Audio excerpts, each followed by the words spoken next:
funk. Thoughts deep, boys steeped in the depths that he sunk. Big stress, depressed in the middle of fall. Sky gray, I late in the thick of it all. I wonder, how long can a human survive just staying alive or carrying the rest of the tribe?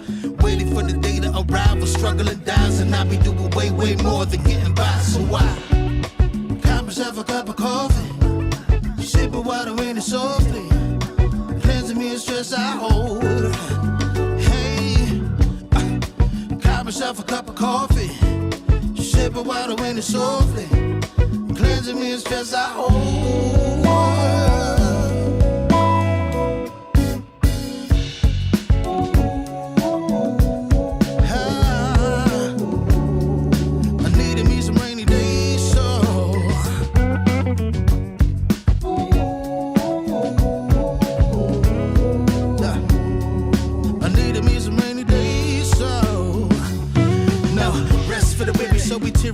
Realize life is so much more than just living the day. Every day I can sit and reflect and reconnect to myself and know that I've been given. See, giving up is not an option. So when I'm looking at gray skies, I'll be adopting a new way to deal with a test. Lord, relieve me of stress. The ring be looking like when blessings drop in. And so I cop myself a cup of coffee, sipping water in it softly, cleansing me of stress I hold.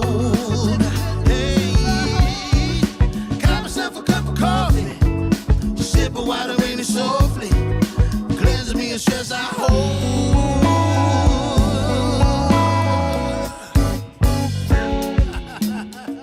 Hey, here we go. Yeah, let's do this. Y'all ready?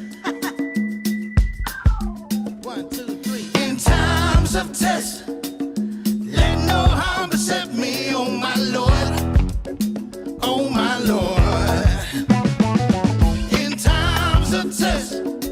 Let no harm beset me, oh my Lord, oh my Lord. Woo.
Warning, the following image and/or content may be disturbing, offensive to some viewers. Viewer discretion is strongly advised. Shit, let me check real quick and make sure it works, y'all. Hold up. Oh yeah, we're in business, y'all. We are in business, y'all. We are in business now, y'all. We are in here, yes.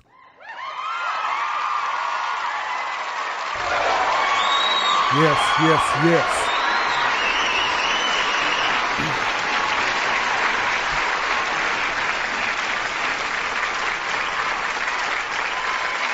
Salute, everybody. Salute, salute, salute, salute.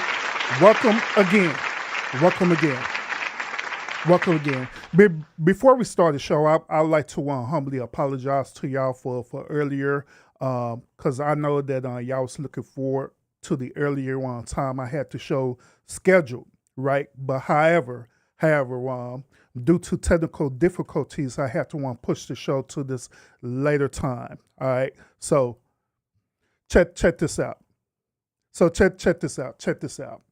I had to do a whole lot of things to make sure that this stream is on this top optimal shape.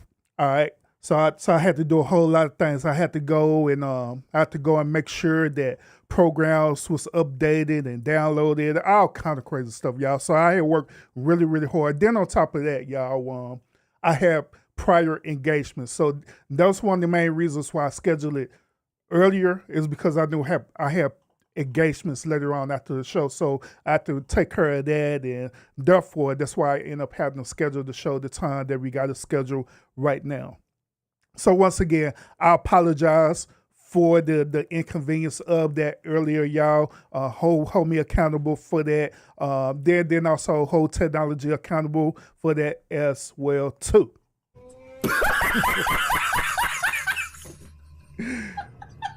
But we're here. We are here tonight, and we are going to uncover this content like I want to promise y'all. So I appreciate y'all being in the building right now. Appreciate y'all.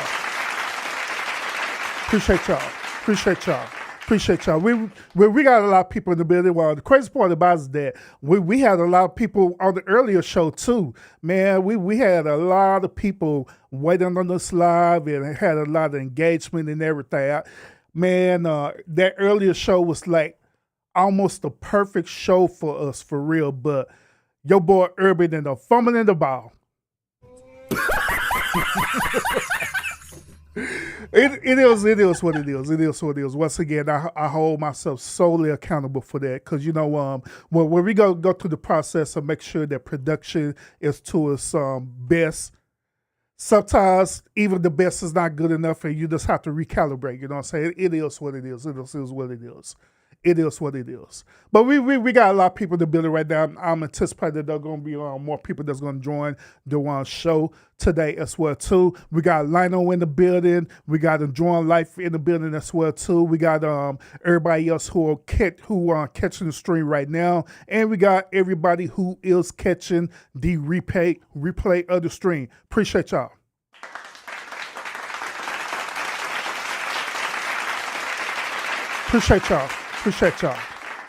Appreciate y'all. So without further ado, let's go ahead and get into the show. Constant salute, welcome. Let's go ahead and get into the content, all right? Because just like I told y'all earlier today, when I attempted to stream this, we got a lot of content that we need to cover. It's going to take a lot. I do kind of want to take my time with this content so we can get as much of this as possible out. All right. So without further ado, let's go ahead and get into this content. Now, those of y'all who are not familiar, right? The Eric Metcalf and Karmelo Anthony case has been trending for going on almost a month now. All right. Almost a month. This particular situation happened in Frisco, Texas. All right. So without me going into details explaining it to y'all, let me go ahead and present the video for y'all so y'all can understand what's going on with this case, and we'll just go from there, all right? And we're going to dissect this thing, all right? So without further ado, let's go ahead and get this video. Make sure y'all thumbs up the live as well too, because it helped the channel out a whole lot. The Frisco Memorial High School community gathered tonight in grief after the stabbing death of a teenager at a track meet. Another teenager, a student at Frisco Centennial, is now charged with the murder. 17-year-old Austin Metcalf's twin brother was at the track with him. His family says he died in his brother's arms. Fox 4's Amelia Jones spoke with the victim's father and is live in Frisco tonight. Amelia.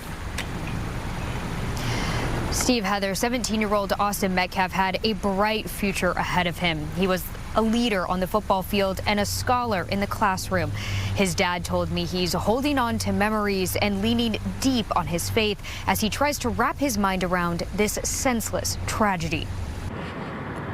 He was going to turn out to be a great individual and impact this world with positivity. 17-year-old Austin Metcalf was voted MVP of the Frisco Memorial High School varsity football team. The linebacker held a near-perfect GPA and was in the National Honor Society. He was on the right track. He was doing everything right. I was so proud. Jeff Metcalf never imagined that his son's future would be cut short. I'm still in shock. Wednesday morning, Austin Metcalf was at a District 11 5A track meet at Kirkendall Stadium. Around 10 a.m., Frisco police say 17-year-old Karmelo Anthony stabbed Metcalf in the chest after some sort of fight. Jeff Metcalf says it was Austin's twin brother, Hunter Metcalf, who tried to save him. And his brother was holding him, trying to hold the blood in, and he passed. My son watched his brother die in his arms.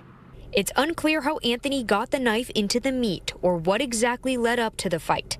Anthony is now facing first-degree murder charges, and Jeff Metcalf It was the best weekend ever. is only left with memories. I was able to watch and be blessed so much. To having both my sons are amazing. When Jeff Metcalf was diagnosed with cancer 9 years ago, his boys were his strength. Now cancer-free, it's his faith that's keeping him strong. And when I kissed his forehead today, as his body was cold, I ran my fingers through his hair.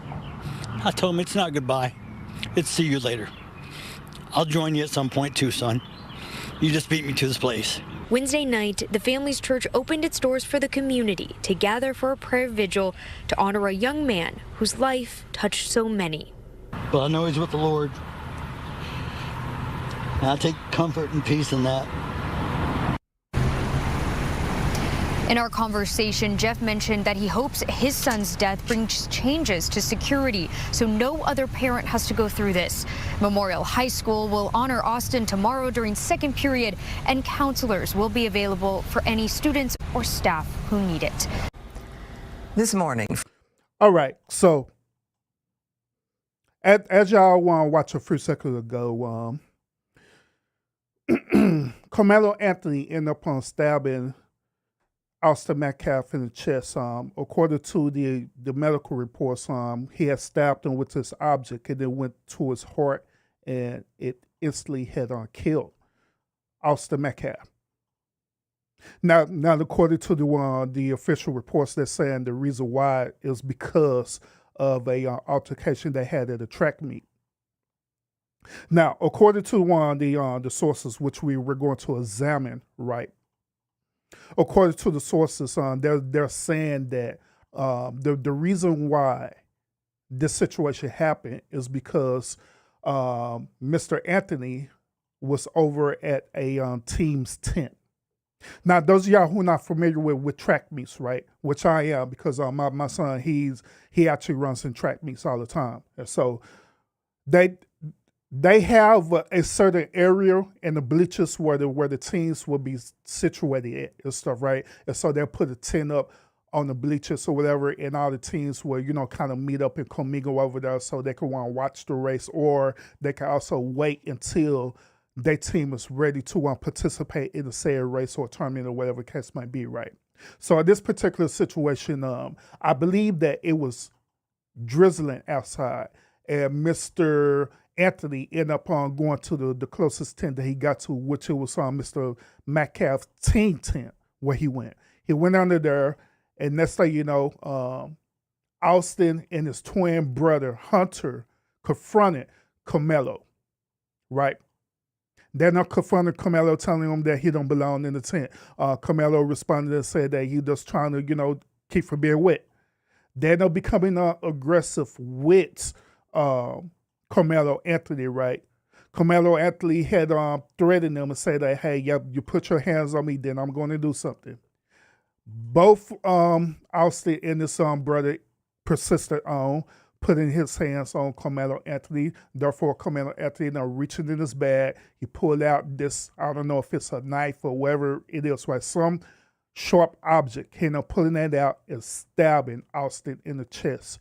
He stabbed Austin in the chest where they said that it entered into his heart and it ended up killing Austin. He ended up bleeding to death.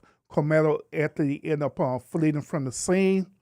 Eventually, he had to turn himself in. All right. So that is the official report of what happened. So let's continue. Frisco Memorial High School honored the student who was stabbed to death at a track meet yesterday. Police say 17-year-old Austin Metcalf was killed by a Frisco ISD student. Metcalf's father hopes the incident leads to security changes. Alex. Hi, Clarice. You know, during second period today, all Frisco ISD schools took a moment to really acknowledge Austin Metcalf's life. I'm told also that district and campus counselors were on hand today to help students and staff process exactly what happened yesterday. Now, police still have not said how that knife got into the stadium. Meanwhile, Metcalf's mother and twin brother spoke on Fox News this afternoon. I pushed my hand on there to try to make it stop, and I grabbed his head and I looked in his eyes. I just saw his soul leave, and it took my soul too. I'm so sorry. Hunter Metcalf described his twin brother Austin's final moments as he lay dying in his brother's arms. On Wednesday, Memorial High School junior Austin Metcalf was stabbed to death while attending a UIL District 11-5A.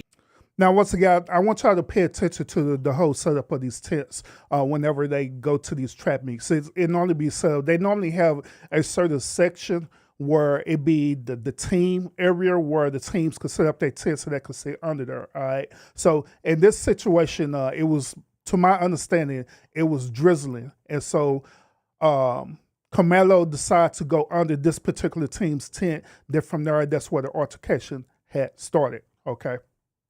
A track meet in Frisco, and many questions remain unanswered. Police say 17-year-old Karmelo Anthony, who attends Centennial High School, stabbed Metcalf in the chest in the stands. Metcalf's father believes the fight started over a seating dispute. I pray that, maybe there's changes made as far as security or things like that, and maybe we can learn from this and try to turn a tragedy into something positive to make sure it doesn't happen to anyone else's child. I don't want parents to feel like I feel today. Shortly after the deadly encounter, a district spokesperson said that the stadium was immediately secured and students were released and sent back to their home campus on Frisco ISD buses. Crime doesn't discriminate age, and that unfortunately victimization can happen at any time, at any moment, even when we think that we are safe. Dr. Alex Del Carmen is a criminologist. Neither the district nor the Frisco Police Department have said what security measures were in place at the stadium on the day of the fatal stabbing. Del Carmen says no doubt the district and police will be looking closely at this. And what likely will happen is, they're going to look into the suspect's background and find out whether or not there's been signs that perhaps were missed by the family, by the school, and by law enforcement. I think that what really this does invite is a bigger discussion, which is, how much are we willing to give up in terms of our freedoms, in terms of the things that we take for granted for the sake of protection.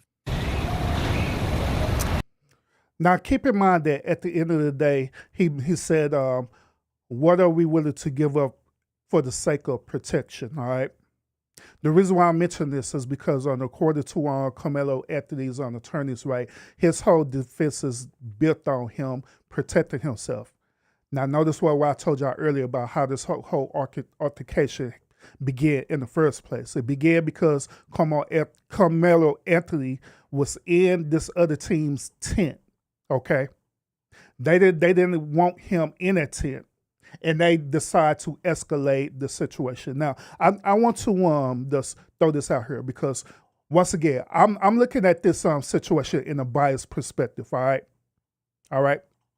I'm sorry, not a biased perspective, but I'm looking at this situation in a unbiased perspective. All right, because I want to understand what led to this situation, what led to Karmelo Anthony doing what he's doing, and then also should justice prevail in the situation.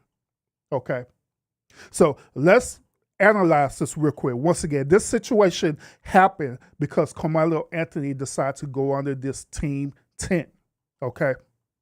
These two boys, Austin and Hunter, decided that they wanted to take matters into their own hand and try to remove this dude out from under this tent. Now, I want to throw this out here too, because once again, I told y'all that my son also competes in track and field. All right, so I know how these situations run for us, the tent and the seating and everything like that. There is no legal jurisdiction when it comes to seating arrangements with the tents. So with that being said, a team could have a certain area where they will place their tents, right? But they cannot stop people from going under their tent legally. Once again, they cannot stop people from going under their tent legally. Just because they over there are occupying that space, that doesn't mean that they technically own that space. Okay?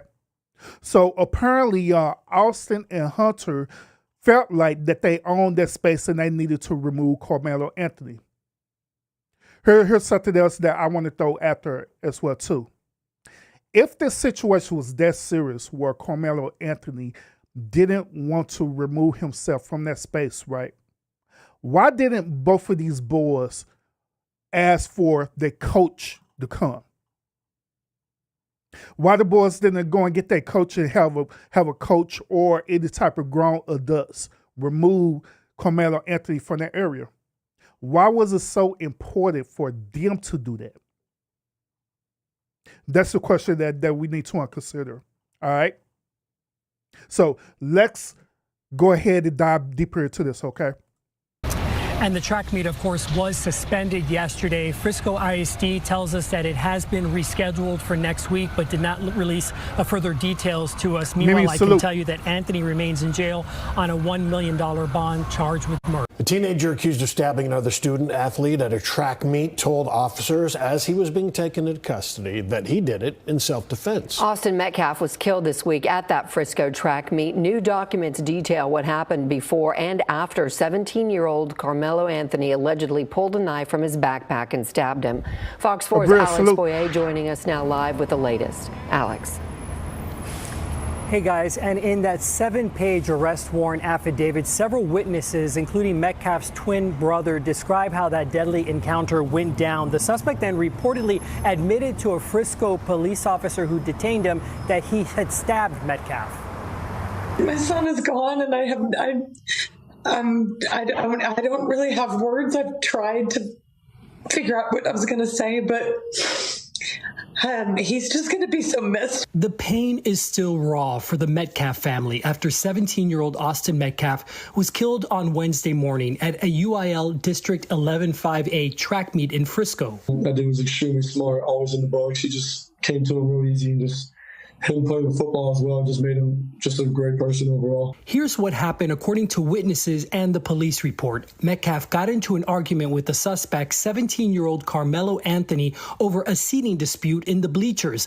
Metcalf told Anthony he needed to move from under the team's tent. He always was one to step up and be the person that would do the right thing.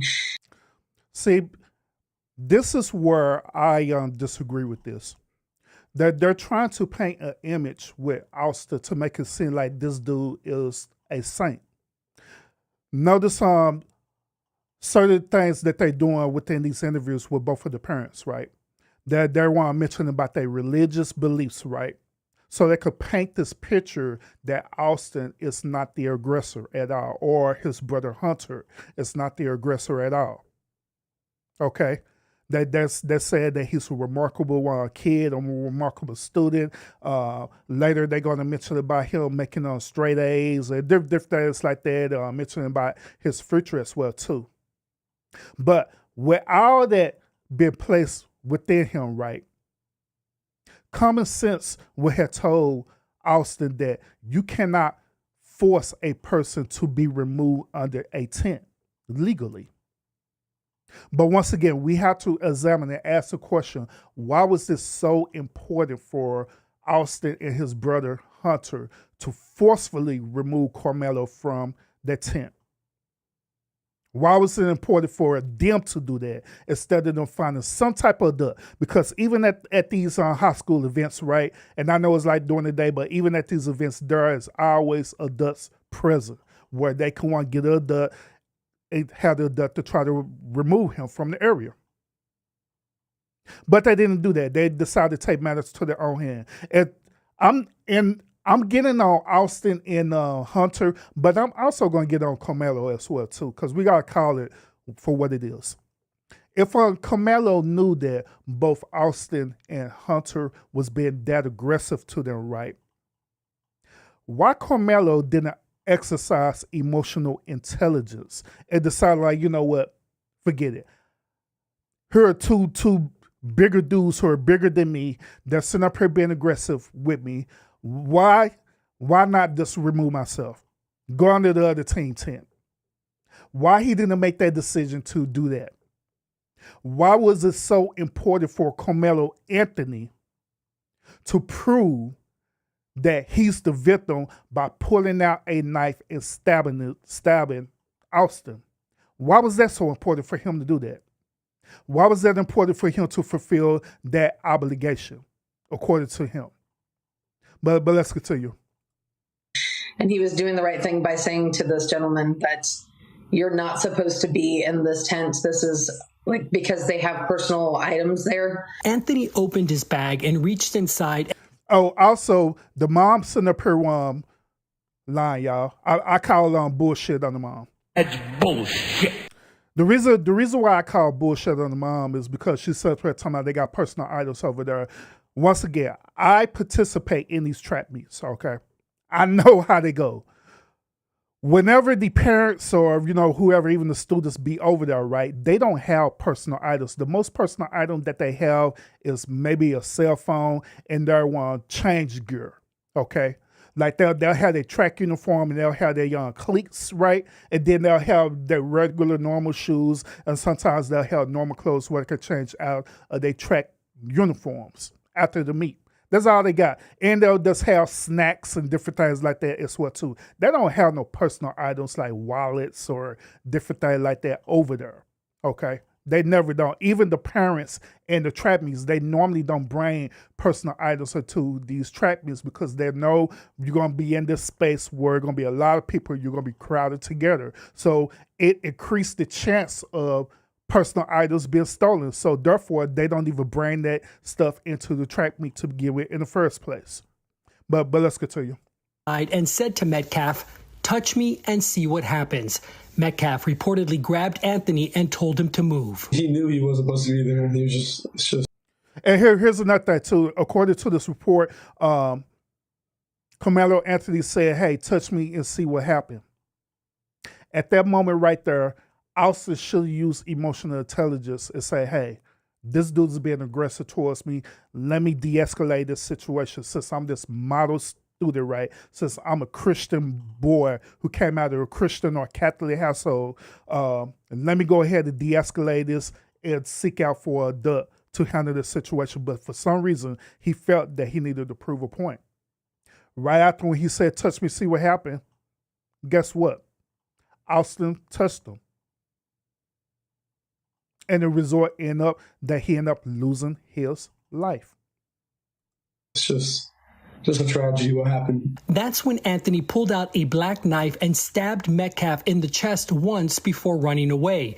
When Anthony was taken into custody by a Frisco police officer, Anthony reportedly confessed to the crime, saying, "He put his hands on me. I told him not to," adding that, "I was protecting myself," and then asked the police officer, "Is he going to be okay?" Metcalf died in his brother's arms. I'm not at that point to forgive and forget, but eventually I will. But I pray for his family. I pray that they understand what we're going through as well. This whole community has really wrapped their arms around us, and if I could say anything to the nation, I would say to make sure that you just hug your babies tight, because you don't know when the last time you get to do it. And in a statement released by the Metcalf family this afternoon, they say their focus is now on laying Austin to rest. Meanwhile, I can tell you that Anthony remains in the Collin County Jail with a $1 million bond. Back to you. All right, Alex Boyer in Dallas tonight. Alex, thank you. All right, so this next clip is Mr. Metcalf, and he's doing an interview. All right, so let's go ahead and jump to it. Well, Jeff, you know, I mean, take me through, as far as you know, the events of this morning. What happened? How did you get the call? How did you figure out what happened to your son? Well, it started with a call from his football coach who was not at the track meet and said, I think Austin has been stabbed. And I said, where at? And he said, Kirkendall Stadium. And I said, I'm on my way.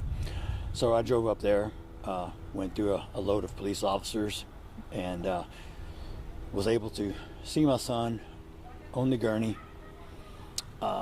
with a huge hole and blood all over him, and they were pumping him. He wasn't breathing, and his eyes were rolled back in his head.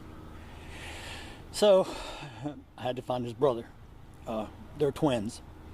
And so I found Hunter and tried to get him under control as best we could. And then I loaded him up in my car, and we drove to the hospital as quickly as possible. And we waited. And when the doctors came in and said that he didn't make it, it was tough. My son took it extremely hard. Mm-hmm.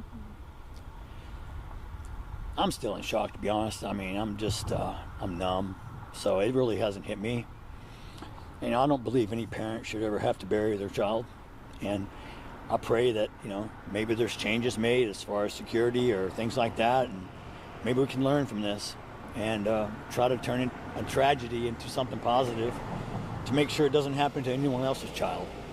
I don't want parents to feel like I feel today. So, you know, I've already... Now, real quick, y'all, real quick. Mimi, she asked a very important question, and I'm going to want to cover this. As a matter of fact, I cover it right now. Mimi asked this. I think Karmelo was scared. Why would he be carrying a knife as a weapon? That, once again, Mimi, that is a great, wonderful question. It is. Let me go ahead and explain this to you. All right. So in the state of Texas, we do have open carry laws. Okay. Once again, we have open carry laws where we're allowed to carry weapons. All right. But there are certain type of jurisdictions where you can open carry weapons and where you can't. Like, for example, you can't open carry at an actual school, right? But however, it is not law that you can't carry at a school stadium. Now, there are signs that are put up in the stadium that you can't have these certain type of things like drugs, alcohol, and even weapon. But that's based on the ordinance. That's not actual law. Okay. So once again, the stadium ordinance in jurisdiction is different from the actual law of the land in the state of Texas. So it is very common for people in the state of Texas to be carrying knives and all kind of stuff all the time. That's why even in the state of Texas, we exercise what is known as Southern hospitality, meaning that at any given time, if you disrespect us as Texans, guess what? We would exercise our rights to protect ourselves because we have weapons and everything. We literally do.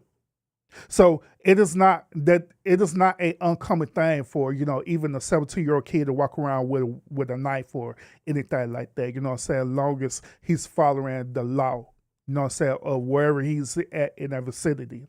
Now, to be honest with you, Mimi and everybody who's watching, right, I don't know Karmelo's behavior, so I can't determine if Karmelo was afraid of them.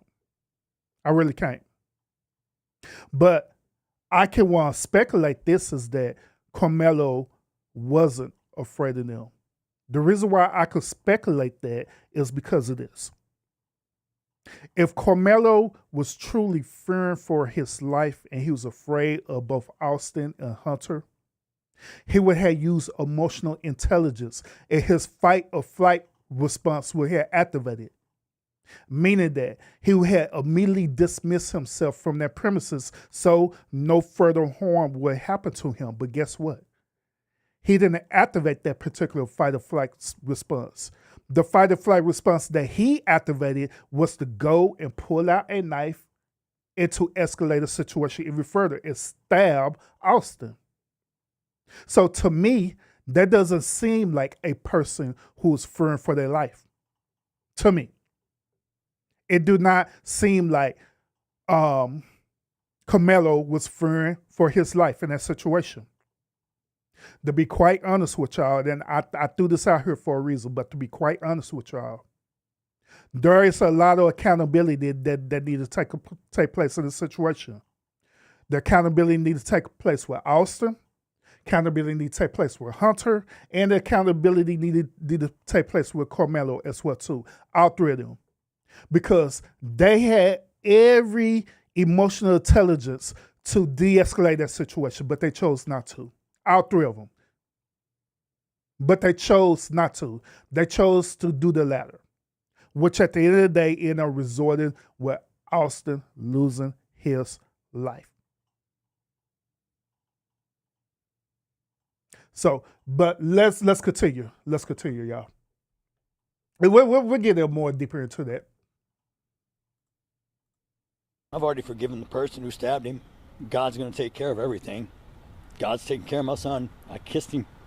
When I kissed him goodbye just for the last time, I told him it's not goodbye, it's see you later.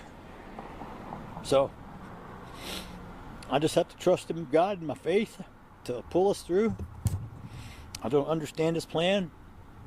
We're all subject to trial and tribulations.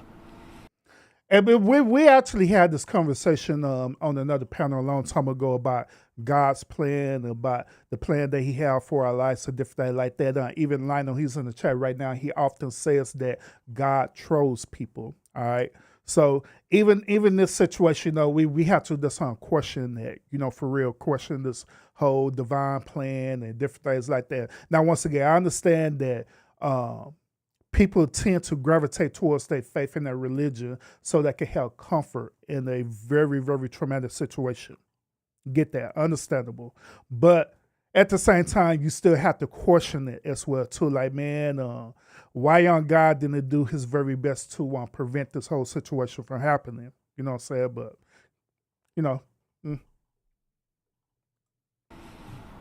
God didn't say life was going to be fair or wasn't going to be hard, but he said he'll always be beside you and never leave your side.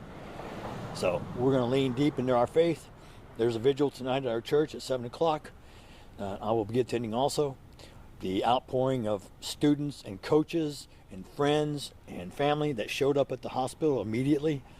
It was just shows the way my son touched people's lives. He was voted team MVP of the football team this year. He carried a 4.0. He was National Honor Society.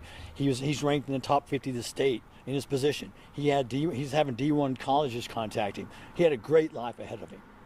And to be taken away, it's such a tragedy. I mean, I can't even tell you how I feel because I don't know how I feel. I feel numb at the moment. So let me ask y'all this question in the chat. Do y'all believe that it's appropriate for the Metcalfs to display their son Austin's achievement due to the situation that was happening? Because once again, that displaying that he was a great kid, he's this phenomenal kid. He was he was going to be a part of a D1 school. Had scholarships lined up eventually for him, living this great, phenomenal life, believer in God, different things like that. Do you believe that it's appropriate for them to build Austin up the way that they are? Do you believe that's appropriate? I say this. I say that it's not appropriate for them to do that. And here's my reasoning behind this. The reason why is because why they sent up here building Austin up to be this super saint, right? They are indirectly painting the picture of making Karmelo Anthony the villain in this situation. Once again, they're literally sitting up here making Karmelo Anthony the villain in the situation to make it seem like this is such this wonderful person and this evil person just came out of nowhere and did this heinous evil act. Austin is considered as God. Karmelo is considered as the devil. So in this particular situation, I believe that it's inappropriate for them to paint this picture, especially in a situation where they really don't know the full scope of what happened. They're only going based on speculation. Now, I have heard that there are actual video evidence of this, but I haven't seen it yet, nor they haven't released the information yet, which I will do a show talking about that when they do release their information. But they haven't released the video footage or anything like that because I know that it had to be people around recording the situation like they always do. So we'll see. But this whole situation, now I don't agree with that at all. Them doing that, you know what I'm saying? So, but let's continue. I just hope that this doesn't happen to any other parent and their child. But I do hope for justice. I do hope for justice because this is unacceptable. And the fact that, you know, someone was immediately taken into custody, they know who did this, they are charging him with murder. I mean, how does that make you feel that police immediately got this person? First of all, I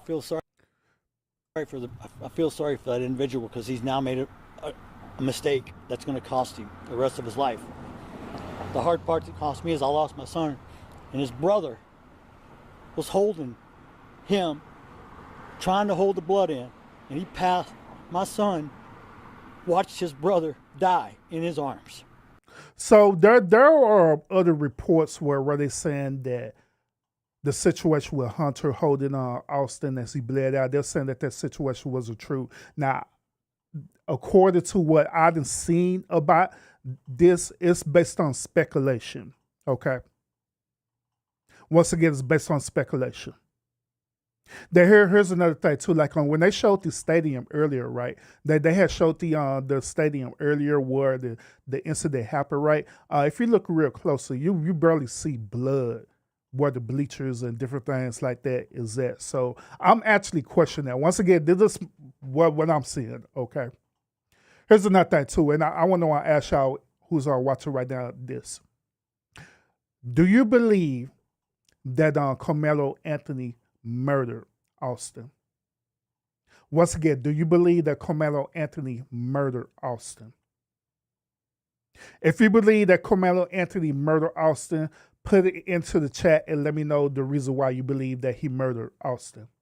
If you believe that Karmelo Anthony didn't murder Austin, right, put it into the chat and let me know your reason why you believe that he didn't do that, okay? And I'll give you my perspective in a little bit. I need a break. Oh.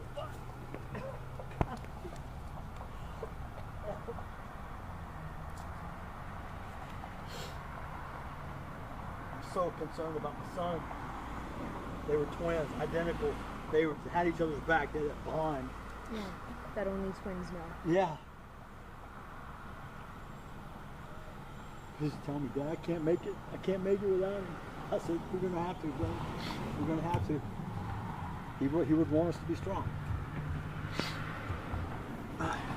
Can you tell me a little bit more about Austin, about, you know, his personality? Austin was a leader. He led the football team. He was voted team MVP by his players and coaches. What was his position? He played linebacker. Him and his brother both play linebacker. He played inside, his brother plays outside.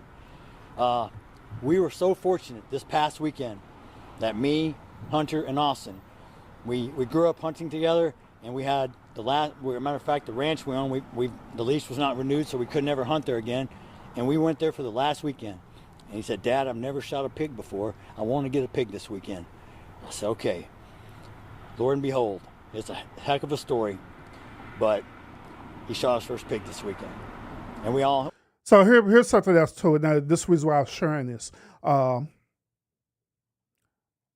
believe that there's a certain type of psychological behavior that happens when one participates in hunting wild game. Once again, I believe that there's a certain type of psychological behavior that happens when one decides to go out and hunt for wild game as a sport. Whenever a person or persons go out and hunt for wild game for a sport, that type of hunt is very invigorating. It makes you become powerful. It builds up your ego as well too when you participate in this particular sport. Okay. The reason why I'm bringing this up is because what tends to happen is that whenever people participate in the sport, they end up transferring that type of psychological behavior into their everyday life. Okay. Meaning that if they have power to hunt this thing that they're eventually end up capturing and killing and stuff, and they have the control, they have the power to choose whether this particular animal is going to live and die, what make you think they're not going to have that same type of behavior hunting for human as well too, or dealing with human beings? Also, the reason why I'm bringing this up because this could possibly explain the behavior with Austin and Hunter dealing with Karmelo Anthony, meaning that since they already been taught to have this type of supremacist-like behavior, right? That could be possibly be the reason why they decided to escalate the situation further than where they needed to go because of their mentality behind it. Well, what do y'all think about that? What do y'all think about that? We all talked, me, him, and Hunter, both. We all talked about these are memories that you take forever. After I'm gone, you can tell your kids about, well, your grandfather and I, we were hunting and we stalked and it took 2 hours, but we got this. I got my first pig, and he was so excited. And I'm so fortunate to be able to spend that weekend, not knowing it was the last weekend I'll ever spend with him. Then also, y'all got to understand that, well, when I listen to people, I analyze everything that folks said, and I figure out why do you say what you said. Now, that whole situation where he was talking about they was going out hunting and different things like that, right? He didn't have to say that because, to be honest with you, it didn't have nothing to do with the overall situation. But I want to reveal to y'all that it's a reason why he chose to say that. And it's a reason why I'm bringing this to y'all attention as well too. Now, keep in mind, I'm being unbiased in the situation. I'm not for the Metcalf side. I'm not for the Karmelo Anthony side as well too. I'm looking at straight the facts that's being presented to us. You know what I'm saying? To formulate my own opinion about it. All right. So once again, it's a reason why he said what he said in this interview, and I'm just bringing it up to y'all so y'all could consider. And he also was on the track and field team? Also was, football was his pride and joy. Yeah. He was working on track to increase his speed. Matter of fact, he's already dropped this 40 times. He was telling me about how he's dropped it. He's going to drop it some more. And he was an amazing, dedicated athlete. And by the outpouring of his friends and family that showed up immediately at the hospital, goes to show how he impacted. Yep, y'all heard of Mimi. And what did that mean to you to know that your son did that? Well, for me, I was diagnosed with cancer 9 years ago, and I was not supposed to live. And God blessed me because he knew I needed to be a father. Even with him explaining about his previous diagnosis with cancer, it's a reason why he's saying this, okay? His previous diagnosis with cancer do not have nothing to do with what happened to his son, okay? Let me also reveal the hidden trick behind this. I am convinced that before this interview, that the reporters told Mr. Metcalf to reveal all these different things about him to have cancer, about their religion, about how great of a kid that Austin is, and about their hunting trip as well too. They doing this because they're building up a storyline. Okay, not a timeline, but they're building up a storyline for Austin to paint Karmelo Anthony as the villain. Okay. But within the story is actually telling a lot about the behavior of this family. Okay. A father for these two boys. My two boys is what my life lived. I lived my life for my children. That was my why to keep fighting, and I'm cancer free. So God had a plan for me. So I was able to watch and be blessed so much. But having both my sons are amazing. My other son is just crushed. And I feel for him now, and he'll never be the same. None of us will. Grief, we all go through it, but the thing about grief is you don't get over it. You just learn to live with it. So, I don't have a choice other than to carry on. And I'm going to do everything in my power to make sure Austin's never forgotten. I'm sure he won't be. He's touched a lot of people's lives. He was a great individual, a leader, an athlete, very smart, 4.0. I couldn't ask for a better son. Two of them. I couldn't ask. They were my whole life. And for it to be taken away so senselessly, when this guy was just sitting in Ron's spot and they asked him to move, and he winds up stabbing my son in the heart and killing him. It's unfortunate, but he's gonna have to answer to those consequences. And I hope justice is served.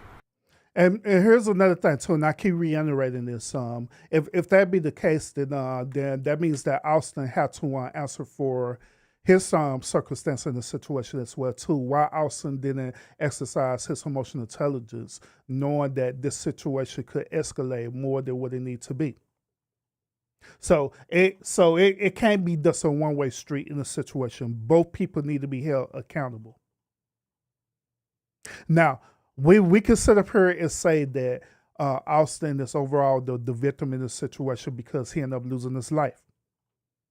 But at the same time, both of them are actual suspects in this situation as well too, because of the decision that they decide to make in this situation. Yeah, is that, and I know Hunter probably, everything happened so quickly. I mean, is that what he kind of told you what happened? Did you know Austin to have any enemies? Did Austin know this person? No, they have no contact with this person ever before. I can tell you what happened. I know firsthand. I wasn't there, but I talked to my son. Yeah, what is everything, I know exactly how it all transpired. It was a multi-Frisco high school track meet. Yep. Many high schools were there. It started to rain, and they have their own little tent for memorial, and they were sitting there, and someone was behind them mouthing off, and he turned around and said, "Who are you?" And he said, "I'm Mello." He said, "Well, you don't belong here. You don't go to memorial." He had a Centennial tracksuit on, and he said, "You need to leave. This ain't your spot." And some words were discussed. I'm not going to say on camera but he asked him to leave and basically said, "Make me," and then he wound up stabbing him in the heart and killing him. See, I want y'all to listen to this carefully, all right? So now the father is up here explaining the situation on account of what Hunter told him, okay? Even if this was the situation was true, right? And it started to rain under the tent. Even if Karmelo was up here catcalling, whatever he was doing, heckling. Yeah, they call it heckling, not catcalling, my bad. They call it heckling and stuff, right? Even if he was heckling against the other team or whatever the case may be, right?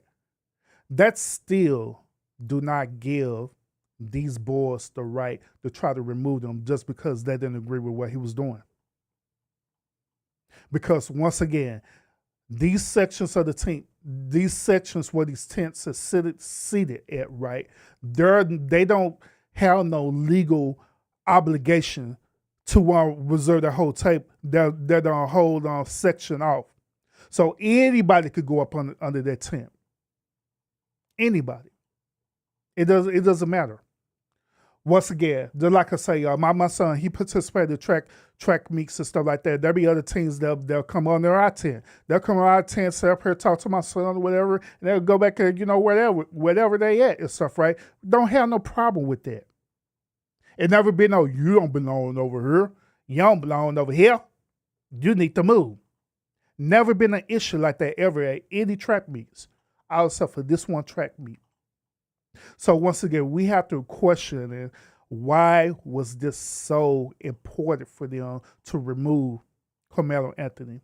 Why was it so important for them to exercise their option to literally force this dude to be removed of an area that they don't even own at all, period?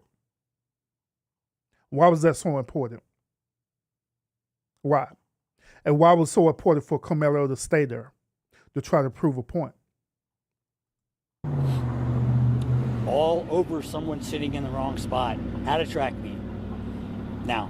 And then, it's no such thing as sitting at the wrong spot at a track meet because they do not own them bleachers. They don't own that section. I don't care if you put 10 tents in one area of the bleachers. You do not own the bleachers at that track meet. You don't. I don't blame his parents. I don't blame him. But they all will suffer too. I feel for their family because now their son will probably wind up in prison and learn that he killed someone. And he devastated and took my son that I can never get back. It's unfortunate for everyone involved. And I just hope it doesn't happen to anyone else. This world, there need to be changes, and it starts at home. So I don't know. I'm not judging. I'm just happen to say that try to be kind in this world. One thing that I do agree with him on is that it do starts at home. It really do. But that's for both parties involved. It's not just for Karmelo Anthony, but it's also for him and his sons as well too. Because just like I say, when I was bringing up the whole situation about the hunting trip and all the stuff there, this is the behavior that they've been taught at home. So therefore, instead of them being Christian people, right, like they or Catholic people, where their belief is and stuff, right, instead of them exercising restraint and exercising emotional intelligence, they decide to operate in a superiority complex. Therefore, they decide to try to remove this dude. So even by him saying that, hey, it needs to start at home, which I do agree. But however, this is what he was teaching his sons to do. And he was teaching his sons this lesson through their hunting trip. That's what he was doing. And if you can't be kind, find someone who is. Oh my gosh, Jeff. I mean, is there anything else that you want people to know about Austin? You want people to know how he'll be remembered? Is there anything else that you haven't shared? I mean, it's hard right now. My thoughts are all over the place, to be honest. I mean, there's so many great things about him. I could probably sit here for 3 hours and go on and on and on. But he was a great friend. He was a leader. He was well respected in school by his teammates, by his coaches, by his friends. His girlfriend came up to me and said, you know what, he talks about you a lot, and he loved you, and he treated me with great respect. And he goes, you taught him that, He was going to turn out to be a great individual and impact this world with positivity. All right, so I'm going to stop it right here because all they're going to do is they're just going to keep reiterating the same thing over and over again. I do want for your family to and for Hunter. do this. That's a. I do want to share this video as well to where they did a one-on-one interview with him. And the reason why I'm sharing this video because I want y'all to notice his behavior versus from the first time they interviewed him about.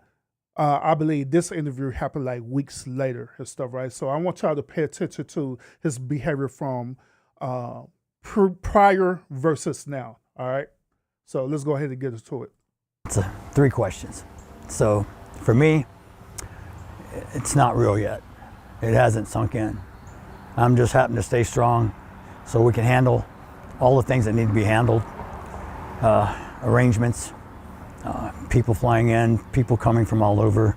So I haven't had a chance to really grieve yet. I know at some point when this is all over and we're able to put him in the ground, then I'll probably break down and grieve that way. But right now I'm really numb and I really don't feel anything.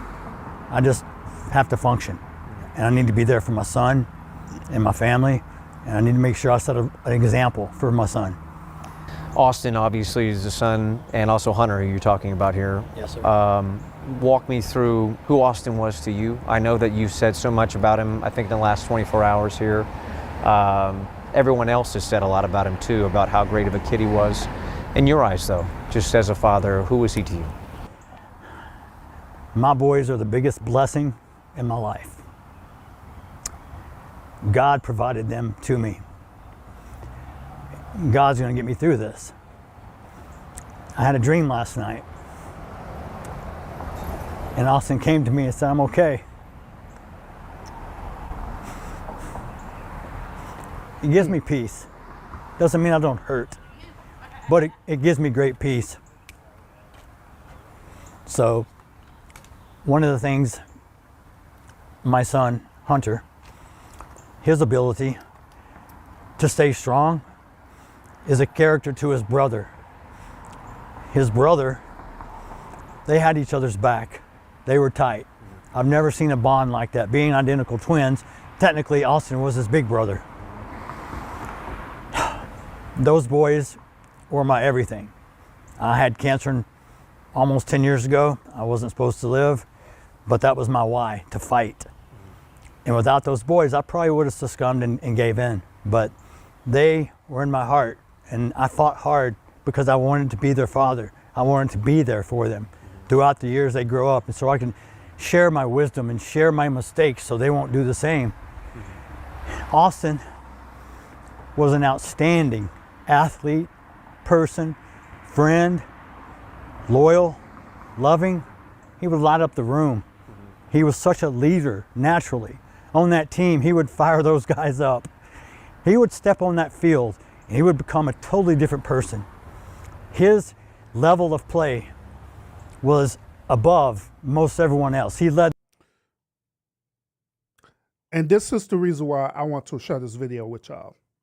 Is because once again, if you let a person talk long enough, they'll begin to reveal certain behavioral traits, like I revealed to y'all in the first video.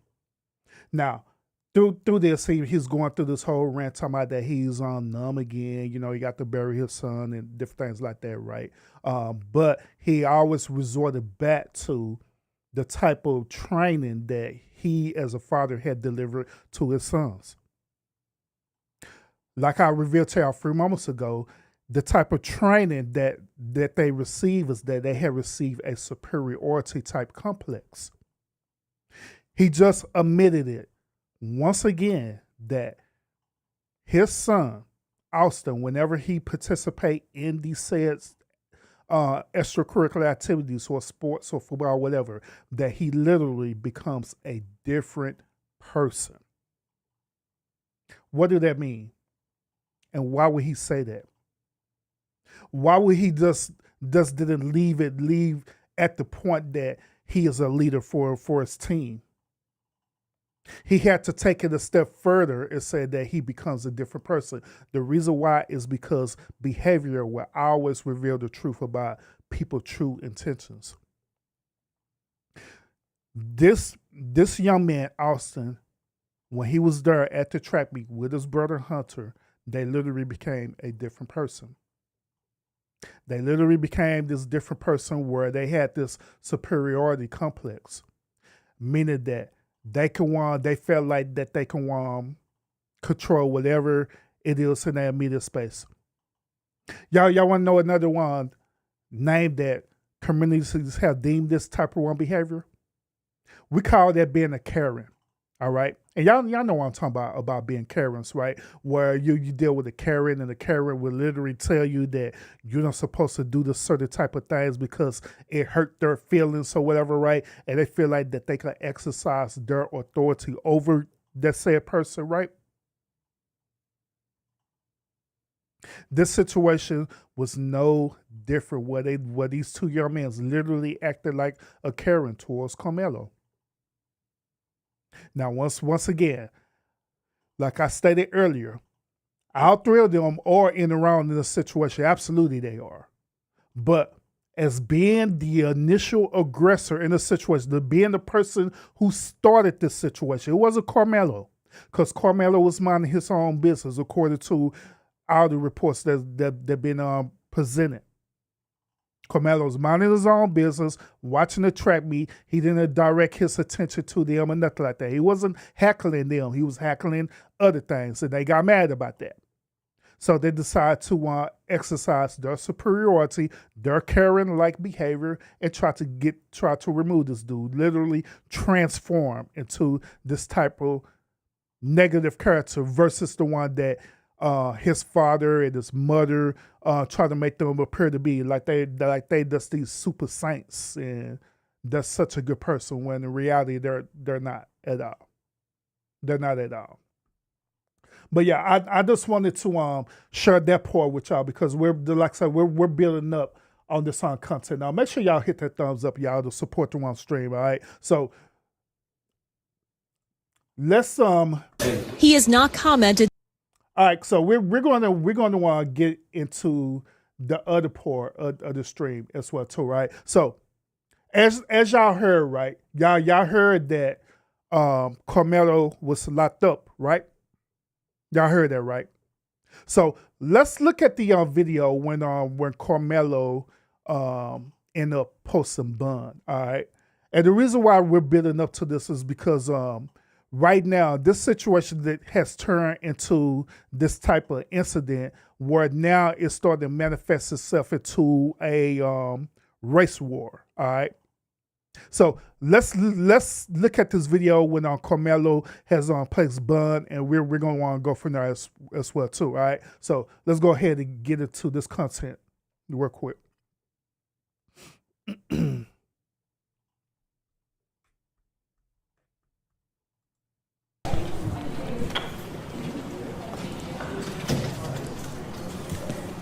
Good morning, everybody. There's not much I can say, but the judge. All right. Can you come this way? Sure. Okay, that's fine, right there. All right. There's not much I can say. The judge has made the call, and so what's important is what's next. Frisco PD will be finishing up their investigation. They will submit the case to my office. We will review it and ultimately present it to a grand jury. And so that's what's next. That's really much. Pretty much all I can say right now. We do our speaking in, as far as the facts go, in the courtroom. Many of you were in there, so you understand what was said. But this is a terrible tragedy for our entire, not just Frisco, but Collin County community. One family has suffered a permanent loss. It's the most unnatural thing for a parent to lose their child. It's permanent. It's profound. Now, real quick, let me also reveal this fact to y'all. All right, before Karmelo had placed on bail, right? Do y'all know that they had made Karmelo Anthony bail $1 million in Frisco? They literally made this dude bail almost impossible for him to get out of jail. Who in a right mind has $1 million? So that's why it was important for Karmelo Anthony parents to attain a lawyer. So once when they retain a lawyer, right, they end up having the hearing. Within this hearing, they seen a judge, and the judge seen that the bail was placed at $1 million. So she did what was according to law. That'll be fair. So they end up decreasing his bond from $1 million to $250,000. Okay. When that situation had happened, that's where literally this race war situation start happening with this case, because there were radical extremists out there, right, where they felt like that the bill should have stayed at $1 million. They felt not only that, but they felt that since the judge, which was a black woman, they felt that the judge is a black woman, that she was showing favor because Karmelo was a black man. But here's the kicker behind this. The judge that had gave him the bail, right, she is an actual Republican.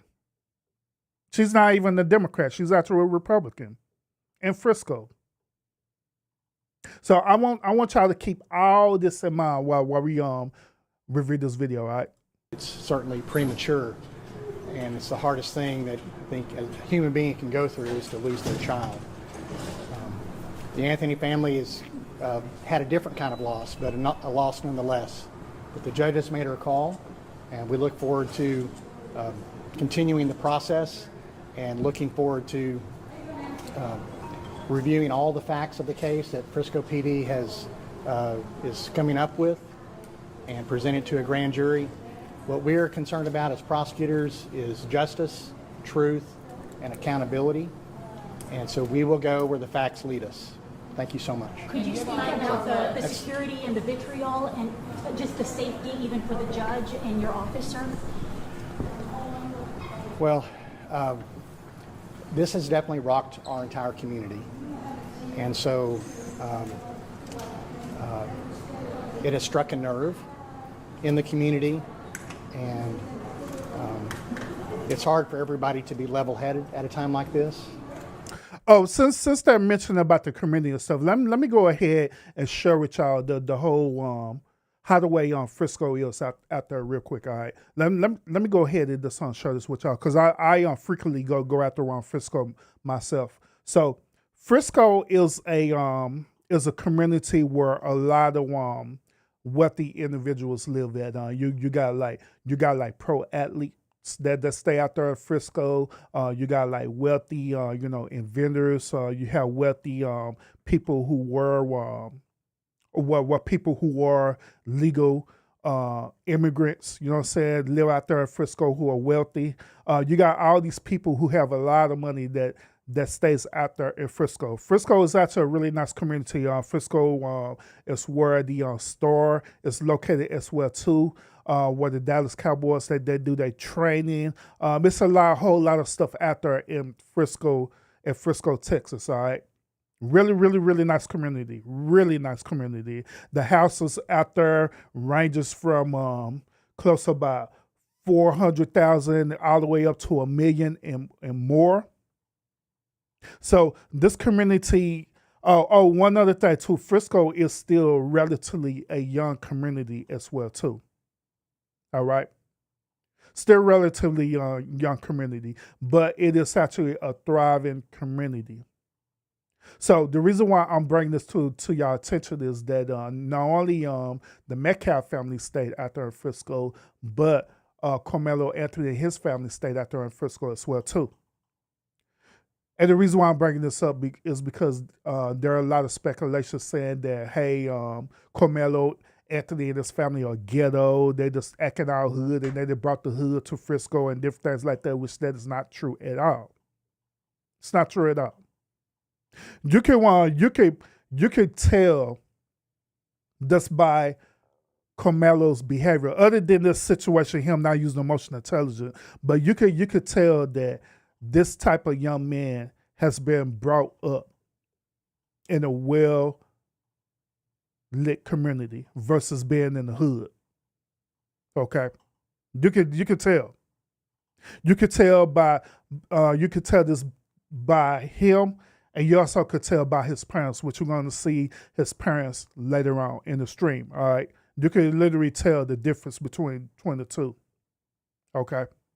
But let's go ahead and continue. But once again, yeah, I frequently go out there to Frisco a lot and stuff, you know what I'm saying? They're actually building a lot more stuff out there as well, too. The latest project that they're building out there is Universal Studios. They're building Universal Studios that's going to be down the street from Frisco. All right. So, but let's continue with this content. Make sure y'all hit the thumbs up. Make sure so y'all can support the stream. All right. So let's go ahead.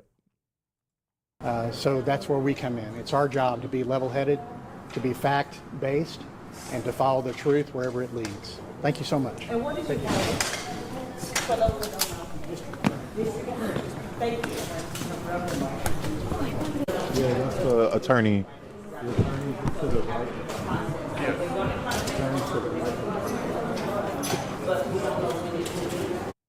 All right. So these two individuals that you see right now, the guy on your left, is Minister Dominique. All right. That's Minister, what's this is dude last name? Minister Dominique Alexander. Yeah. The guy on the left is Minister Dominique Alexander. The guy on the right is actually the attorney that they have retained. Okay. And that's the reason why I'm bringing Dominique up. But I'll let y'all know later.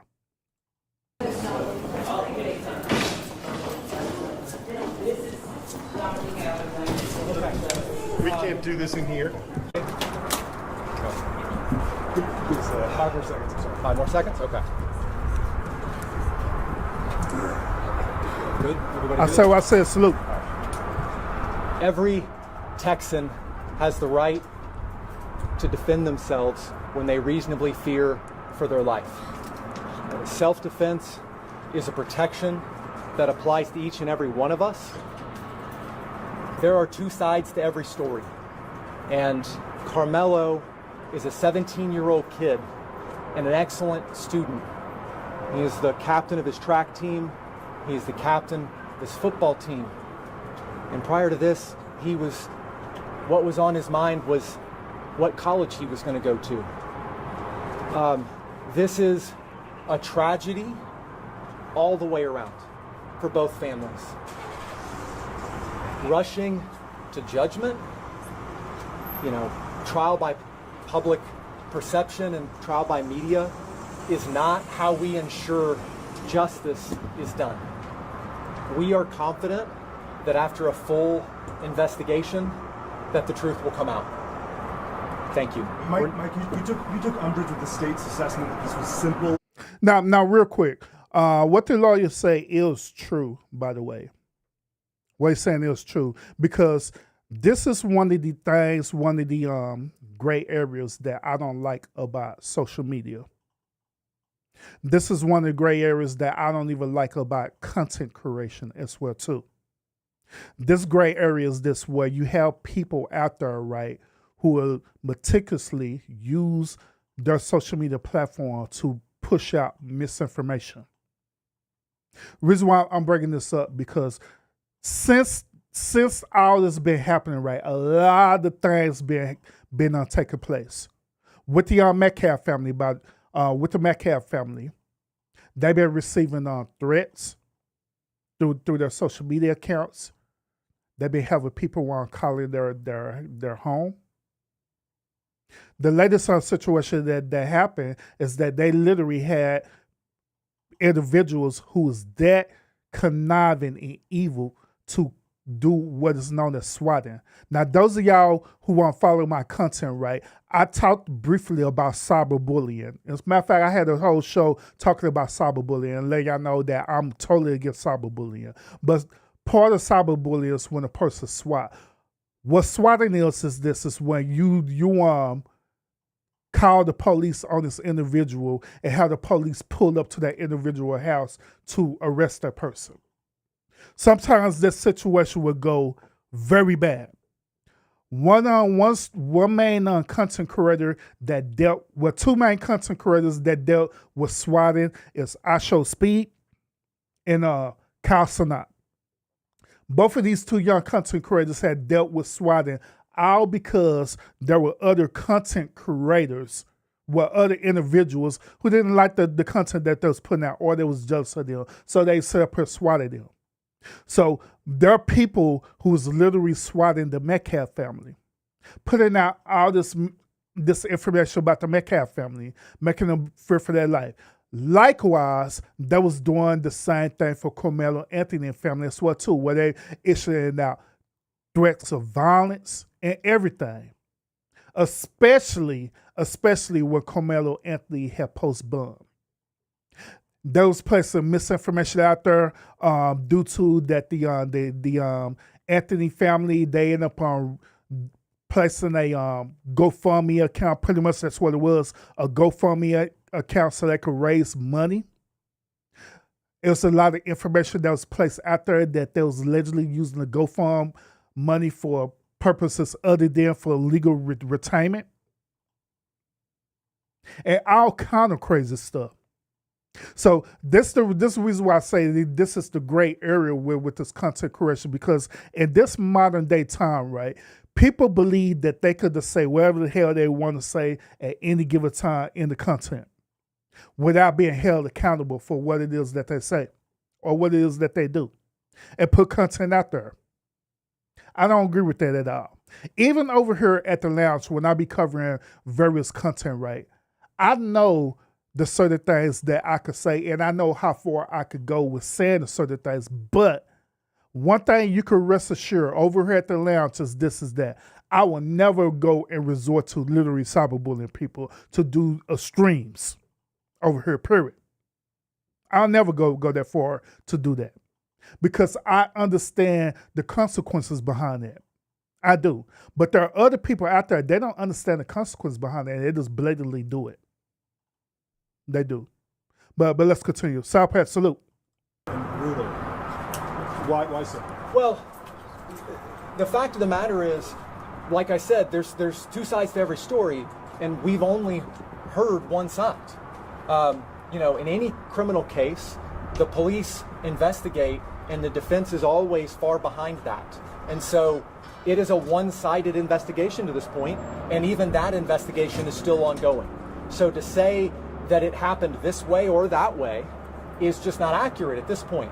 All of the facts are going to come out, and that's why our system of justice requires that we keep our minds open and we let the facts come out as they are after a full investigation. Is your client going to be able to make bond and get out today? I anticipate that he will be able to make bond. I can't speak to how quickly that will go. Funds, in the funds that have been raised are not quick to come out, and then there's obviously a process to the release process once bond is posted. The big question that a lot of people have is why was this young man armed on school property? That's an understandable question, but it's not something that, frankly, we're prepared to even go into. This is something that I know the police and the prosecution want to get it right and want to have a full and fair investigation, and so. Now, I also had asked that question too. I had asked the question, why was Karmelo Anthony armed to begin with in the first place, in the beginning of all this? But when I started digging deep into that and started digging into the rich Texas history behind that, right, I had came up to the conclusion that just about a lot of Texans are legally armed all the time. Well, if they're legally armed with a knife, legally armed with a firearm, but whatever case may be, we're armed. And it's our God-given right legally to bear arms, period, in the state of Texas. Now, once again, those of y'all who are just now tuning in and stuff, I'm now sharing with y'all the city ordinance and stuff dealing with high schools and the schools and the stadiums, right? And I revealed to y'all that there's a different ordinance dealing with stadiums versus dealing with the actual school itself. Now, the actual school itself, it is illegal for you to carry firearms or be armed in the actual school. The reason why is due to all these domestic terrorist attacks that have been happening in the school lately, where you get a kid and the kid go up here and shoot up the school. As a matter of fact, the two latest incident that happened and stuff, right? One happened at my old high school alma mater at Wilma Hutchins, where this kid was led into a building and he started shooting folks. That's the reason why they made that illegal for you to carry firearms or to be armed in the actual school premises, in that building in the premises, right? But however, it's different in the stadium because the actual stadium is not owned by the school, but that is mainly a jurisdiction for the state. And so all of this is just another ordinance. Now, it's optional, even though they have signs out there saying that, hey, you can't bring these certain things into the stadium. At the end of the day, for you've been prosecuted for bringing it in there, less likely no, because it's just a simple ordinance versus it being illegal. Okay? So that's why, that could be the reason why Karmelo just so happened had a pocket knife in his person. No different from a person bringing a firearm in a stadium. No different. I tell y'all this, in the state of Texas, it's very common that you see us walking around with firearms all the time. It's very common in Texas. But let's continue, y'all. So it would be irresponsible for me or them at this point to start saying, this is what happened, this is why, anything. So I understand that's a big question. It's going to be a big question, and it's something that we will find out, and we ask that the public, as hard as it is, withhold judgment and let both of these families have justice, that let both of these young men, the Metcalf family and the memory of who they've lost, but also Karmelo, have a fair and full justice process. Ultimately, your feeling on the reduction of this bond, you feel it's fair? Yeah, I feel it's fair. Bond, as the judge said, is not supposed to be an instrument of oppression. It's not supposed to keep people in jail. It's not supposed to punish. It's supposed to ensure that a person shows up to court, complies with all conditions, and it's supposed to keep the community safe. So this is a large and substantial bond, and the judge has, I think, rightly imposed reasonable conditions that will ensure both Karmelo and the Anthony family's safety, but also the safety of the community. What was Karmelo's reaction today? He didn't seem very talkative toward you. And how has jail, I guess, been so far for this teenager? And is he on suicide watch or anything like that? I honestly can't speak to Karmelo's reaction because I was so focused on the hearing and what was going on and what the judge was saying. I think we have to all remember Karmelo is a 17-year-old kid who's never been in any sort of trouble before. If you can just put yourself in his shoes, this is a scary, bewildering process, and I can't even imagine what was going through his head. See, check this out, and this is the reason why I was bringing up what the Metcalf family was doing, what they was bringing up that Austin and Hunter, they were just these perfect kids that never got in trouble ever in their life, right? I was bringing that up for this reason, for this very reason. Even with Karmelo, right? He was sitting up here, got himself into a situation that he should have gotten himself into, and the result behind it is that he ended up going to jail for it. He ended up literally doing something to this kid that he shouldn't have did. Now, once again, those of y'all who are tuning in, the accountability part is for Austin, the accountability part for Hunter, and the accountability part is also for Karmelo as well too, because all three of them, if there was this outstanding young men and stuff, right, who was brought up to be a respectable household, all three of them should have used emotional intelligence and de-escalate that situation, but they chose the latter. They chose not to do that for whatever reason. They chose not to do that at all, period. But him being a 17-year-old kid, I could imagine that's a scary feeling. Imagine you being 17 years old and you going to a jail with grown ass men. Imagine that. Imagine you living your whole life being in a 2-parent household, right? And all you do is run track, do your homework, and hop on the game and play Fortnite all day. You went from that to sit up here literally sitting in a stinky, smelly jail cell. Imagine that. you'll be distraught about that because your life literally changed within a moment.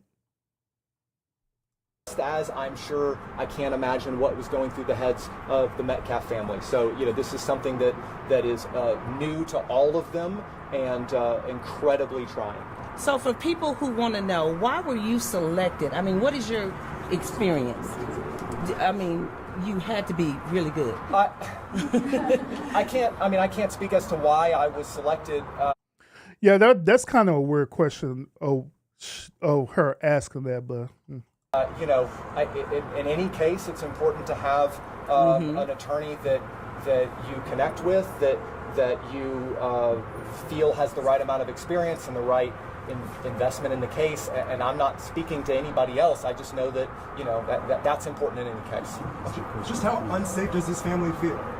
You mentioned it multiple times. Yeah, I mean, look, I'm not going to speak for them at this point, but I think you can imagine the press coverage on this case has been immense, and the online and public reaction has been immense. And unfortunately, as is common in our culture, especially lately, the vitriol and the public reaction one way or the other has been intense. And threats and talk of race war and all kinds of insanity isn't good for, obviously, the Anthony family. It's not good for the Metcalf family. It's not good for the peace and safety of our community. So, I would ask, and I know both sides would ask, that the temperature on this be allowed to come down. All right, so this next clip that we get ready to watch right now, this is going to be the clip where Karmelo Anthony had placed on bail. He's walking out right now. Where we're gonna, I'm kind of forward this a little bit, so we're gonna get to this critical part, and we're gonna jump into the second half of this content dealing with this this race war situation. All right, and I'm gonna give y'all my perspective about this, and I haven't forgot about giving y'all my perspective about do I feel that Karmelo Anthony murdered Austin now, which I'm gonna reveal that to y'all in a little bit too. Right.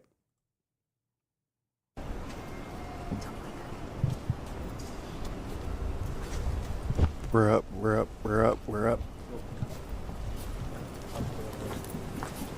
Karmelo, do you have anything that you'd like to say? Anything that you'd like to say to the victim, to the family of the victim? Why were you armed, sweetheart? Karmelo, why were you armed at school? Explain your self-defense. How is this self-defense? Excuse me. Karmelo, you like to say?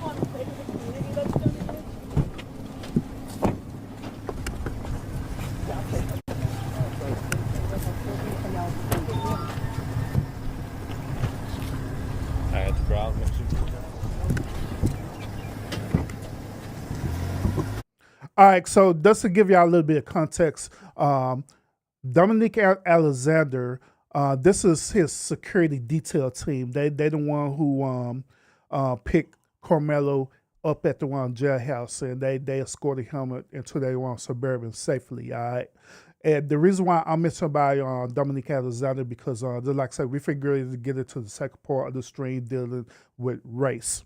All right, dealing with this race war that's going on. But before we get to that, let me go ahead and share with y'all my perspective about this, how I feel about overall about the things that Karmelo Anthony did and stuff.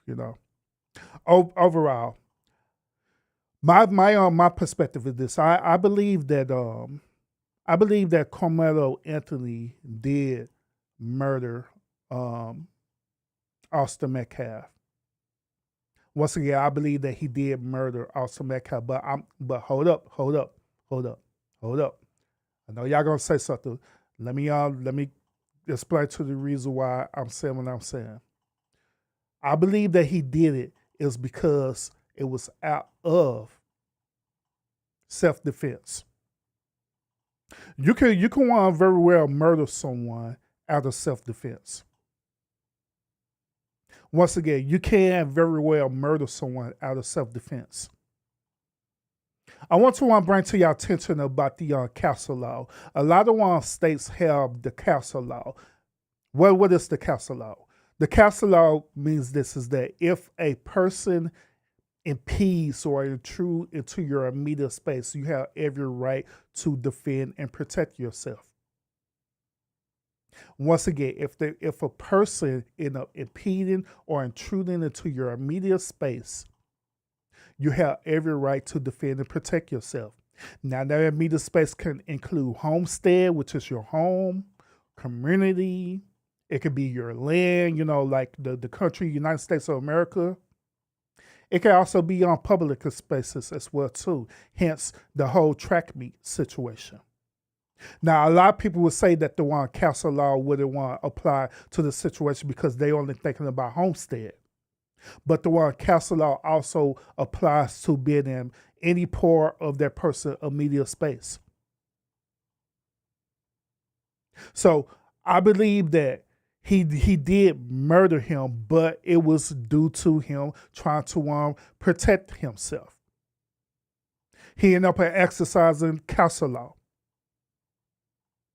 So to be quite honest with y'all, I believe that when this case go into full swing, right, and Karmelo Anthony end up attorneys end up presenting him with his defense right, and they present the castle law defense right, and they also going to present the stand your ground law defense for the state of Texas as well too. I believe that 9 times out of 10 that Karmelo Anthony gonna be acquitted for this. Y'all don't want to hear it, but I also believe that he's ultimately going to be acquitted for this due to how the way this whole situation happened. Now, once again, there are a lot of accountability factors that need to take place, such as why did all 3 of these boys decided to escalate the situation when they didn't have to? Why did they do that? The whole situation about why did Karmelo Anthony brought a weapon into a stadium, that's going to be minor. The reason why it's going to be minor because that is common in the state of Texas. So that's not going to be a strong defense for the Metcalf attorneys. Okay? But that is my perspective on this. Now, ever since this situation been happening, right, different people, especially content creators alike, they be having a different perspective about this. Instead of them being unbiased, they immediately turn it into a race thing. Where we have the left or the far left people, they sit up here said that Karmelo is the victim in this whole entire situation, which I don't agree with. Karmelo is not the victim. He was just as much as the perpetrator as the Metcalf boys, to be quite honest with you. The far right believe that the one Metcalf is the victims in this situation. It's not true. It's not true at all. That is not true at all, period. But end up going into this race war thing because we're sitting up here allowing a narrative happen that shouldn't be happening. A matter of fact, y'all, I'm gonna say this. Throughout my life, right, I was believing that we as Americans were past all this race division. Once again, throughout my life, I was honestly believing that we as Americans are past this race division, but obviously we're not past it at all. Obviously, we haven't got over it. Obviously, we haven't been healed from what happened in the past. We haven't. Because it keeps resurfacing itself back up over and over again, nonstop. Now, I been encountered with people who are literally racist, and that's both black people and white people who are literally racist as hell. I have encountered black people who are racist and colorist against their own kind. Hell, we have seen that throughout this past election where just because a person decides to vote Republican, that you're not part of the black community, that you're against your people. So we're literally be going against our own kind. But It's the same exact way with the whites and the Caucasians as well too, where there was literally saying that it was some white people who's voting Democrat, and they wanted to vote Republican, and they didn't, and that was going against their own kind, and gelling this all together to this one huge race war pot. I feel bad for not only us in this current condition, but I also feel bad and trouble for the future for our youth as well too, because we still have not got past this race thing. We still have not, as y'all say, let go and let God deal with this. We still haven't got past that yet to literally let the Most High God deal with the situation so we all can move forward.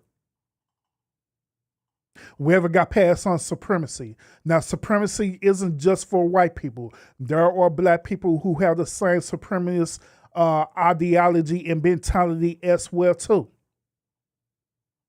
Facts.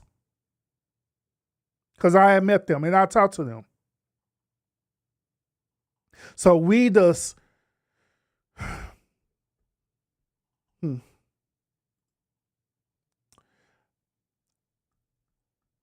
Let's get into this. All right.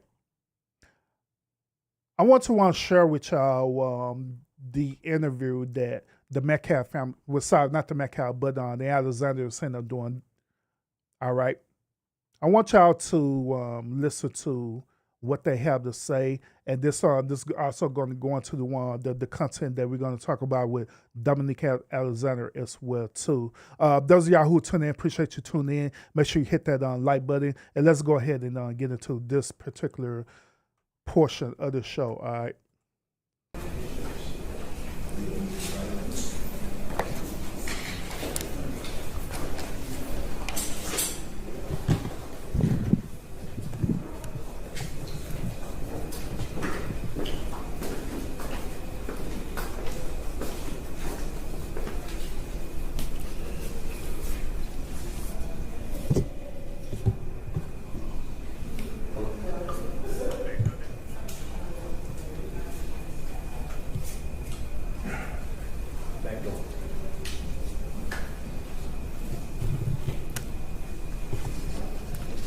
Okay, I'm gonna spread this across y'all before I get started.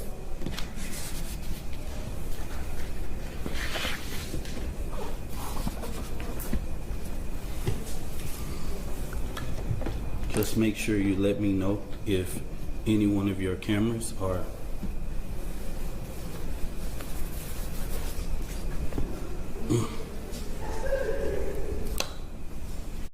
real quick before Dominique Alexander started preaching to us, right?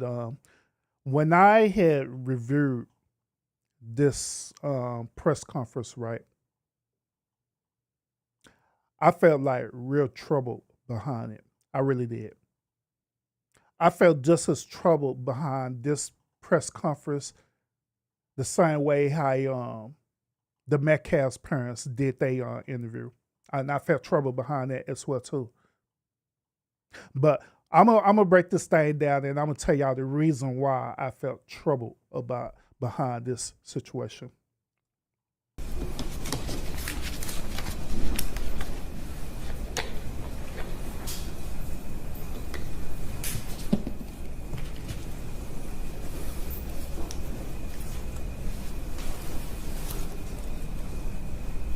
One, two, three. 1, 2, 3. Testing, testing, testing. We all good? We all good? Okay. All right.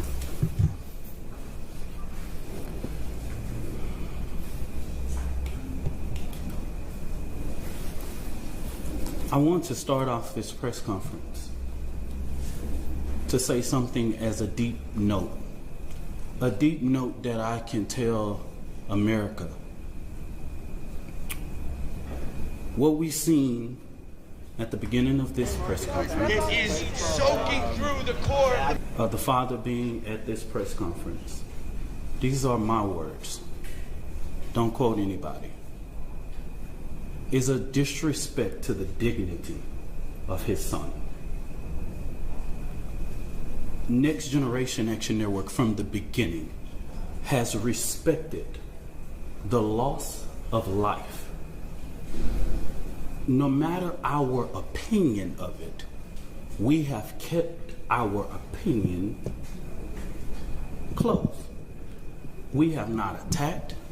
We have not shared the information that was shared with us about Austin Metcalf, because we respect the dignity of life and loss.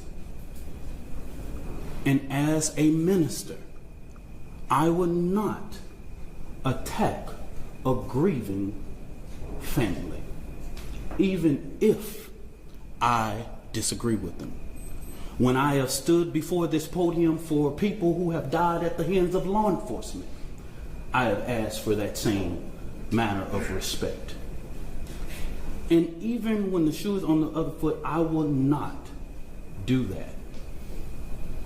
And all I'm going to say, so it don't be asked later, is that was disrespectful and just shows you all the character who is not invited. He knows that it's inappropriate to be near this family. All right, so let me give y'all context of what Dominique is talking about. So Mr. Metcalf decided to show up to this press conference, okay? He decided to show up to this press conference for whatever the reason he decided to show up, all right? Now, to be quite honest with you, it is his God-given right to show up to that press conference if he chooses to do that. Just like it was their God-given right when he was doing his interview, right? When Mr. Metcalf was doing his interview and stuff, right? They could have showed up there if they wanted to. They very well could if they wanted to, but they choose not to. But just because they choose not to, that doesn't mean that it's illegal for them to do it. So this dude, he did have every legal right to be there, but what ended up happening was this: they end up escorting him out of the premises of the press conference because they deemed it as inappropriate. Now keep in mind, both parties are saying this. They're saying that they didn't want this to be a race war. They didn't want it to be a black versus white thing. Correct? If that be the case, if that actually is the case, and that's what they desire, right, wouldn't it be more appropriate for them to literally be the example for everyone? Well, what are you talking about, Urban? Would it be more appropriate for them all to come together? They all come together, held this press conference together without putting out extreme details about what happened with the case so they could let justice do its thing, right? But they come together in good faith to show the communities that even when a tragic situation happened the way it is, right, we are still going to stand strong together. We're going to allow justice to take its place, but we want to show y'all that we are solidarity, showing y'all that this thing isn't about race. If that be the case, why they just didn't do that? Why they just didn't do that? The reason why they didn't do that is because in reality, deep down inside, both parties wanted to be about race.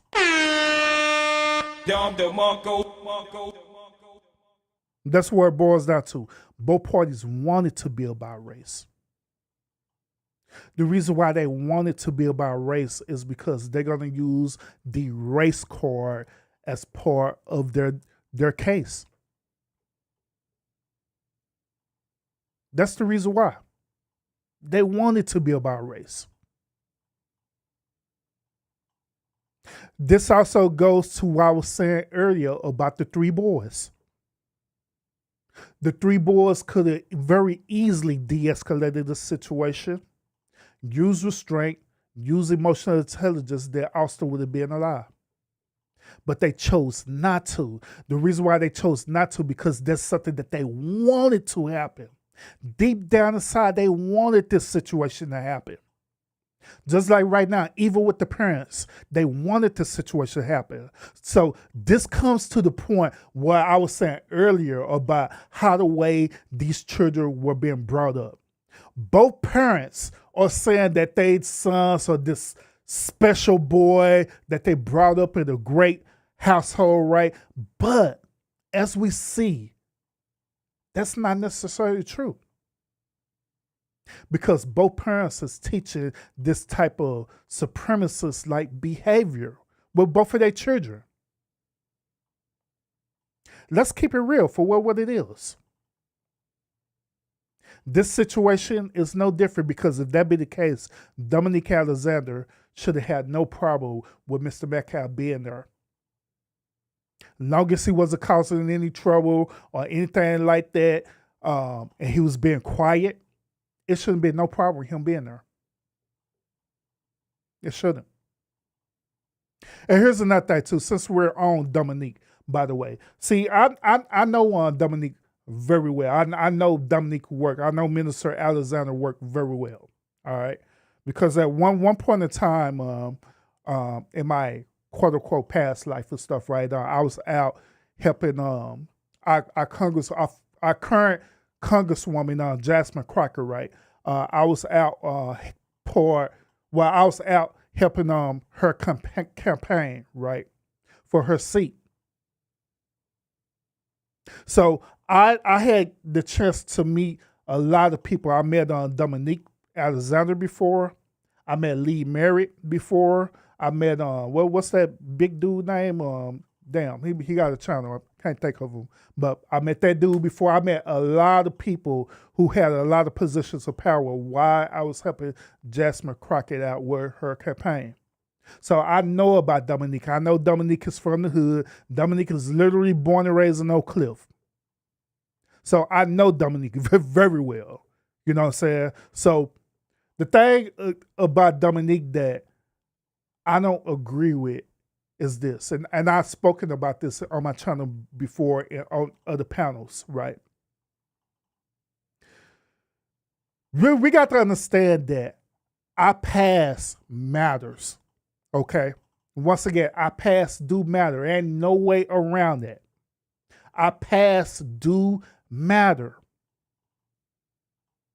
The reason why I'm bringing this up is because people start digging into Dominique Alexander past, which his past is not nothing hidden. He been quite open with it for years. But I'm bringing this situation up because I want y'all to understand where Dominique mentality is, right? And this is why I necessarily don't agree with a lot of things that Minister Dominique Alexander does.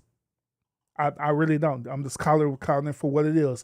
And on top of that, I don't even agree with the reason why this family decided to have Dominique Alexander as their spokesperson. They could have chosen anybody to do this. Hell, they could have called Jasmine Crockett to do this. But they decided to use Dominique Alexander, the one of the low-level worst persons that you could actually have to represent you. The reason why is because of this, and I'm going to share this with y'all. This is the reason why I kind of feel some type of way about Dominique, all right? The reason why is because of this. On his Twitter page, right, he's addressing the trolls and different things like that, right? He's addressing the trolls. Preferably, it was a lady by the name of Sarah Fields, right? Sarah Fields had decided to dish out Dominique Alexander with past information. So instead of him being, a good faith, being a minister and also using emotional intelligence, right, he decided to do the latter and go onto his Twitter account and decide to confront this individual. Now, this is what he said in his Twitter post. He said this, addressing the lies and the disrespect. He said, normally I don't waste time responding to outlandish stupidity on social media, but a recent post by Sarah Fields has crossed a line that demands a response.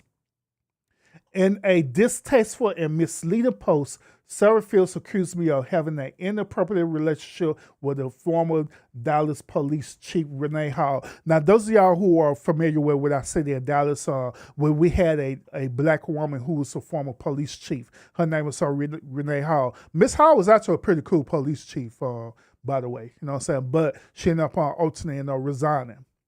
But he said this, let me be very clear. This accusation is not only disrespectful to me, it is outright defensive to Chief Hall, a highly accomplished law enforcement professional who has moved forward in her career and continues to make an impact.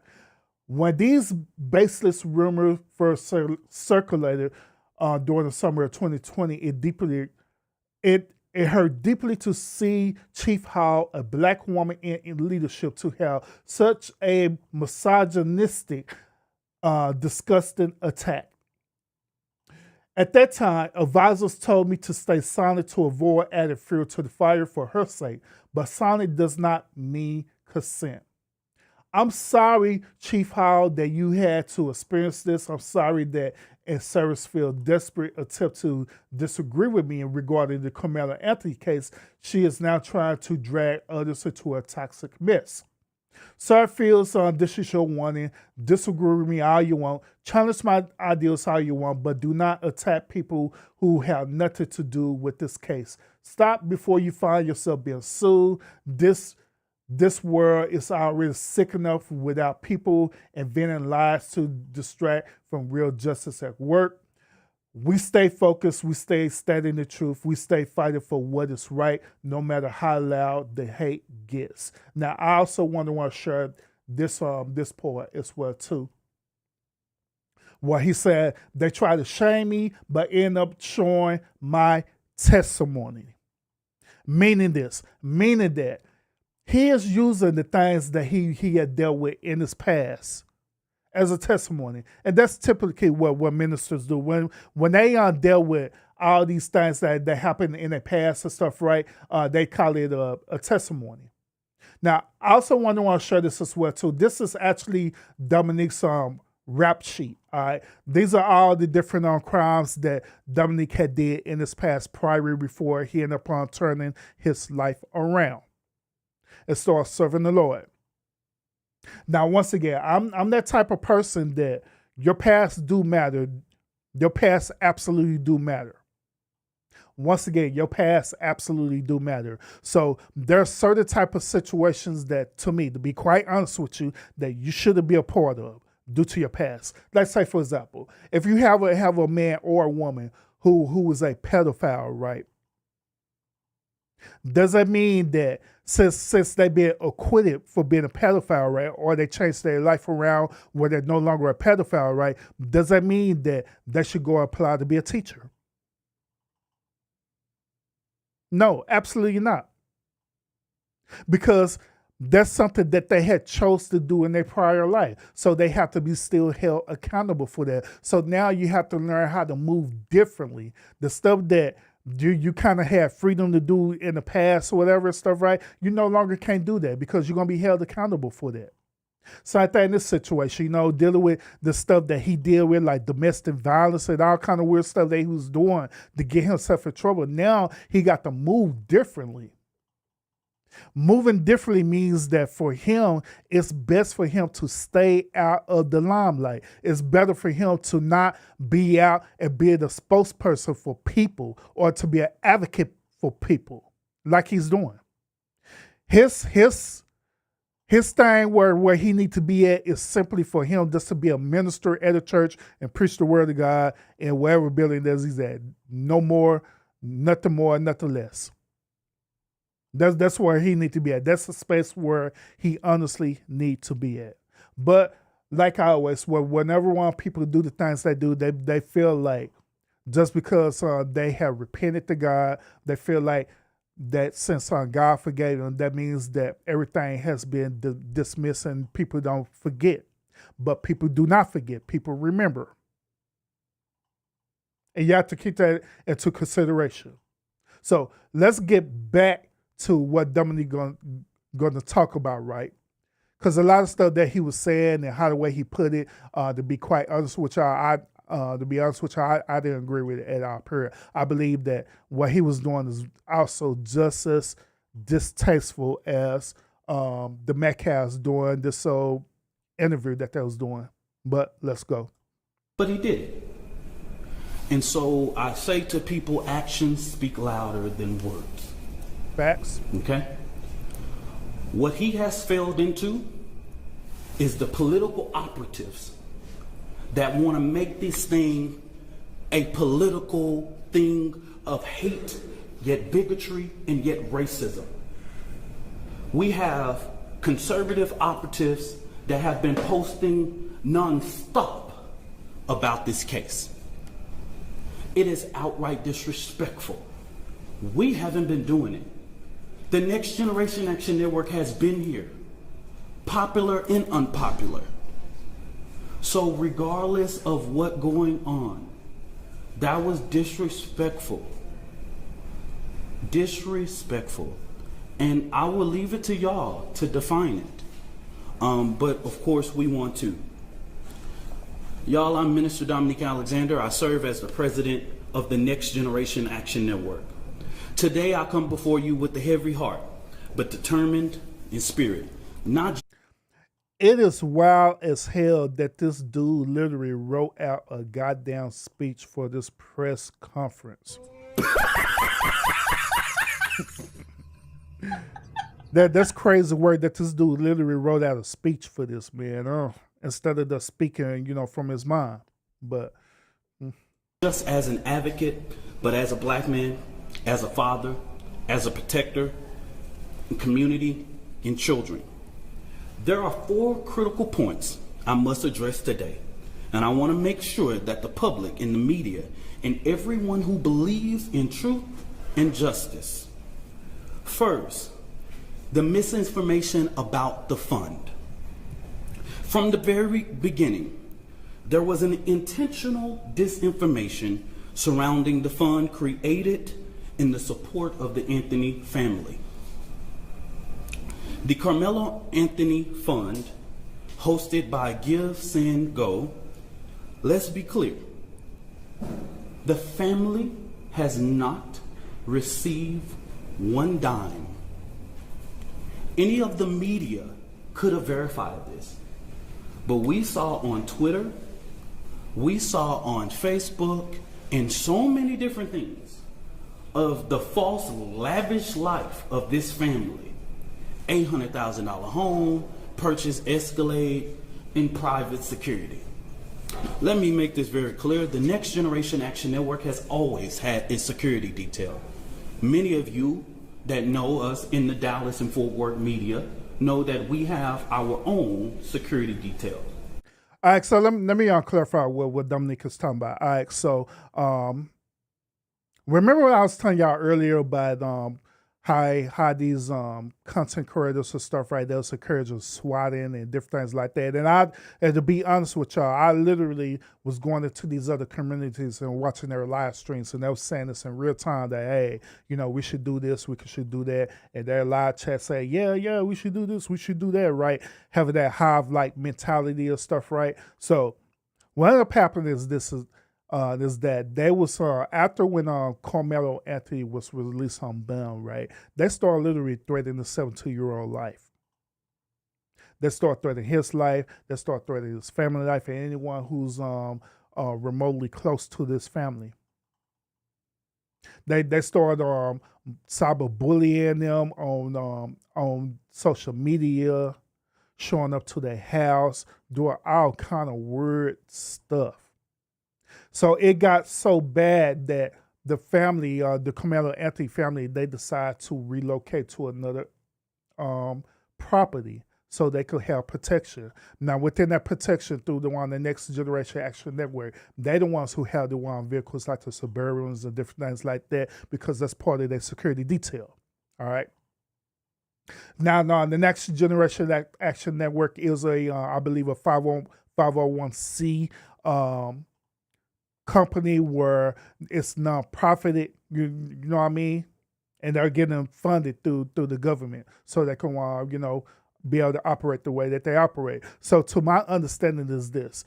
At this particular moment, they haven't received their GoFundMe funds, right? So this company in the Next Generation Action Network, they end up on footing the bill for them with the hopes and intentions that the money that they retain through the GoFundMe is going to go towards helping the Next Generation Action Network or refunding them per se.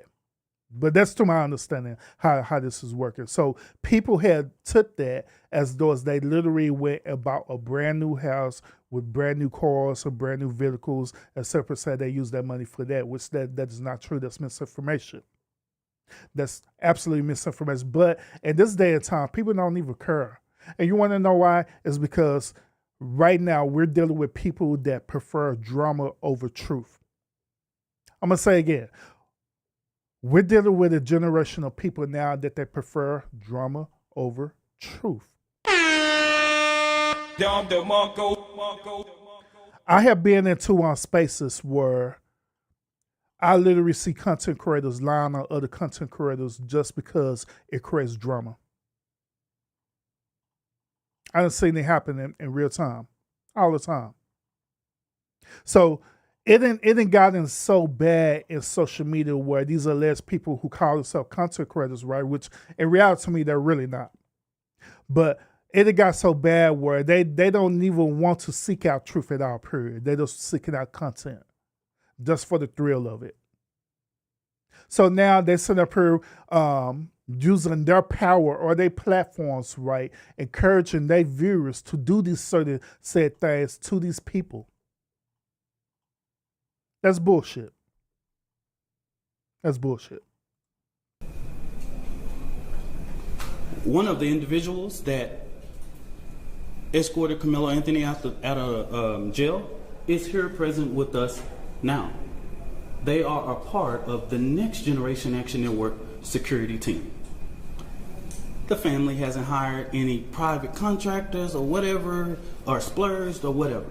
But if they have the audacity to spend money for their safety and security, that's their prerogative.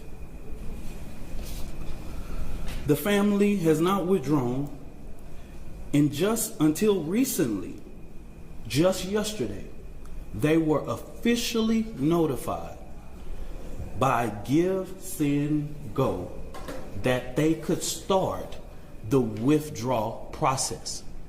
But if anybody know about this process, they know that takes about 2 to 3 days to withdraw from that and actually hit any account. But this blatant propaganda wasn't just about the fund. It was to discourage the public from giving to the fund. That's what this was about. Because just like TMZ was able to call, give, send, go, everybody in the media, in these news outlets that I've never heard before, could have did the same thing. Now, once again, these news outlets that he's talking about, that these is not licensed outlets. He literally talking about content creators, all right, who call themselves news outlets, okay? So in this modern day time, anybody could put news or whatever into their content to say that they're a news network, but in reality, they're really not. They're just content creators, all right? When I first called Give, Send, Go, they gave me every information that I needed. Okay? So that's what I'm going to say on regards to that. Let me make this very clear. This family never authorized a single fund on the GoFundMe platform. All of the funds that were raised on the GoFundMe were all fraud. This dude sitting up here dropping the mic and stuff.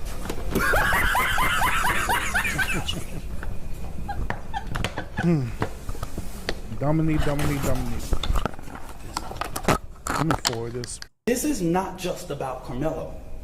It's about the family who dared to stand and demand justice in a return and receive ugliness that racism in this country still breeds. But let me say this loud and clear. We are not scared. We are not moving. We will not be silent.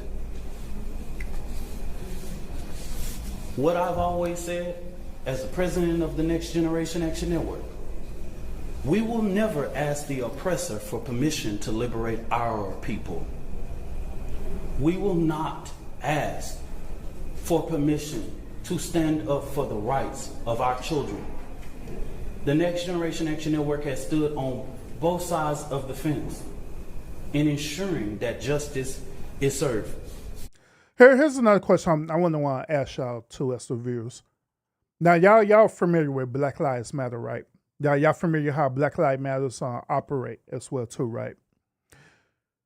I'm curious to want to know why Black Lives Matter, the actual one organization, wasn't involved in this case. The reason why I'm asking this is because normally in these type of situations, Black Lives Matter, they'll organize protests and different things like that. But I have not yet seen any type of Black Lives Matter representation or anything like that in the city. Period.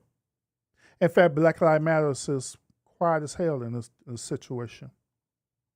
Very quiet. So I'm curious to want to know why they haven't exercised what they normally do. Because we all know the truth behind it. The one time Black Lives Matters come out if they feel like some type of brutality that happened. So they could clout off of that. Let's keep it real for what it is. Now getting to the information that the Next Generation Action Network wanted to share with the public today. And I will go ahead and pass it over to the mother and once I make this statement, okay? All right. There's two more final. For the last week and a half, the Next Generation Action Network has engaged in communications with Frisco ISD to ensure that Karmelo Anthony's due process is not violated. We know that in the state of Texas, there are things that are discretionary things and decisions by the leadership of Frisco ISD, right? There are clear guidance in the state and education code regarding expulsion of a student. We have asked several times. We didn't just rush. We have had these conversations over the last several days. And we have stated that it is just outright wrong to get involved in this. Karmelo Anthony doesn't have to walk. He doesn't have to involve in any senior activities. But Karmelo Anthony is a 3.7 GPA student. And if he doesn't even go to class for the remainder of the year, he would graduate. Okay? We've asked that Frisco do not make a decision in this situation. Well, wait a minute. He said if he don't go to school for the end of the year, he would graduate. Do you mean, Dominique, do you mean that if he don't go to school for the end of the year, that he won't graduate? God damn, Dominique.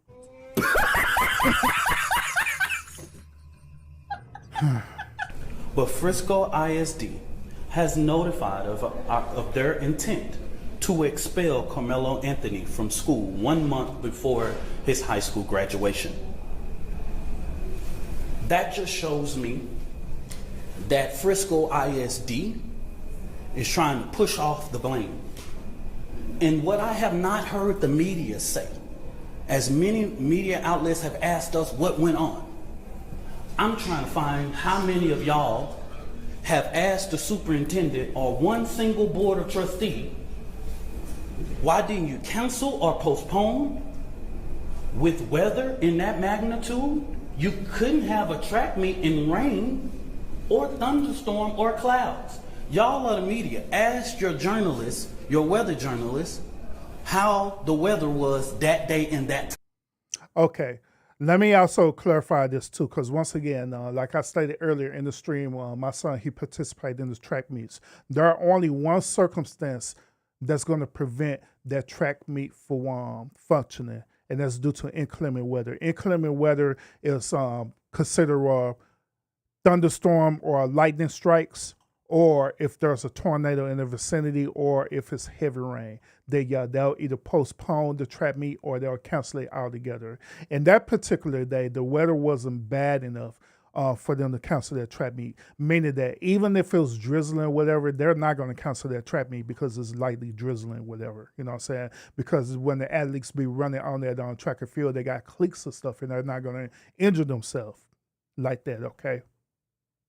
So they're not going to cancel off a light drizzle like how it was that day, all right? And let's go back to what he was saying about the whole Espella thing. See, this is how I feel about this situation. I feel this. First of all, due to the decision that Karmelo made, instead of him exercising emotional intelligence, let's keep it real. Karmelo, the one who put himself into the situation where he's not able to attend school. Let's keep it for what it is. Here's another thing too. Just because he's not attending school, that doesn't mean that he can't get his work. Now, through the one school district, there should be a special circumstance where they will still allow for Karmelo Anthony to at least do online schooling for the remainder of the year. The reason why is because, hell, they did it to all the students. Y'all remember the year when they shut the whole world down due to COVID, right? And they had all these kids doing online schooling and stuff, right? So in that situation, they should allow Karmelo Anthony to do this online schooling for the remainder of the year. He got a 3.0. You know what I'm saying? He almost got all his credits to want to graduate, so just let him do online schooling. Allow his teachers to give him work on. Or like one of the parents or whoever be a representative. Hell, it could be Dominique. He could want to go up there to the school and get his work and take it back on to the house and let Karmelo Anthony complete his work there. That way he could go ahead and graduate. Now Dominique mentioned also that Karmelo Anthony don't have to walk or nothing like that. Hell, the dude could do a virtual walk, to be honest with you. He could do a virtual walk. Same as that situation, do a virtual walk, and they hand him a diploma. So I believe that it's ways around it, but you just have to communicate that. It's not always about a race situation, like how the way Dominique trying to make this turn out to be. All right? There's always ways to work around it, but you just have to exercise emotional intelligence and just get it done. Y'all do that research. Because as a person who is the administrator of your children, you are responsible for the safety of the children. And so it seems as if Frisco ISD is trying to push this off by making this decision that they do not have to make. So the Next Generation Action Network, outside of the legal process, will be going through different avenues regarding to ensure that we fight for the rights of Karmelo Anthony. Okay? So in the next coming days, we will be announcing to the public. We will do direct action outside of Frisco ISD administration office. So why is it this nonprofit responsibility to do this on behalf of this family? The family already retained a lawyer. Would it be more profitable for the lawyer to do that than for him to do this? I'm just saying. Because this is outright wrong. You are getting involved in a process that even the legal process has asked us to respect. And we're asking you to do that same thing. You do not have to get involved in this situation. But it seems that even with us going and meeting or having conversations, they have made their mind up. And we want to make sure that the records, that we talk truth to power in regards. I wanted to lay this out to ensure, because of the sensitivity of this case, there are so many moving factors that I have to explain so that this family does not have to explain. Let me say this about the 4th, and let me repeat this so that you guys can go to the Frisco Police Department. The reason why the family or me or anybody with direct knowledge of this cannot talk about the particulars of what happened in that tent, I know you know this is all law, is because if anybody tell you there was an adult near or inside or whatever, this current investigation knows nothing about that. Everybody involved at this point of our knowledge are minors. In the state of Texas, you know we cannot release or talk about minors. So stop asking us the question. Stop. It's no. We can't even do it if we wanted to. Okay? We can't talk about it. So don't ask. There is a court of law that will express everything, will lay out everything. We can't talk about it if we wanted to. Okay? So make it clear. Go back, confirm with Frisco Police Department. Go back, confirm with the district attorney. Even in the bond hearing, you didn't see a single thing said about people that was indirect. They're minors. Okay? So stop. The social media, stop. So also, I said what I said. She has shared with me some information pertaining to the police report. She shared this information with me, and I appreciate her sending it out to me. Now, the one thing about it is that since it being so much misinformation been going out towards this particular case, the reason why I'm not presenting because I'm just honestly not sure about it. But I don't mind sharing it with y'all, but I'm just not sure about it at all too. As a matter of fact, let me I'll just show it to y'all real quick. If I saved it, let me see. Let me get to it real quick, and I'll let y'all see it. Let's see if I got it. I don't remember if I saved it or not. I don't think I did. Did I? No, I didn't save it, and I don't feel like downloading it right now. So essentially, what I said sent to me. She had sent to me the police report. Then they also sent me the toxicology report of Austin Metcalf. Now on it, it was showing that he has some drugs in the system. He has some drugs in the system, so that drug in the system could influence his behavior. Now, once again, I'm not totally sure about that. You know what I'm saying?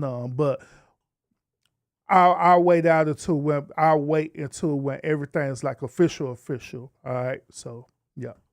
Now, also what I'm gonna do, I'm gonna go ahead because like in a way I'm kind of tired of hearing Dominique talk right now. So I'm going to go ahead and speed this up and get to when his parents start talking. All right.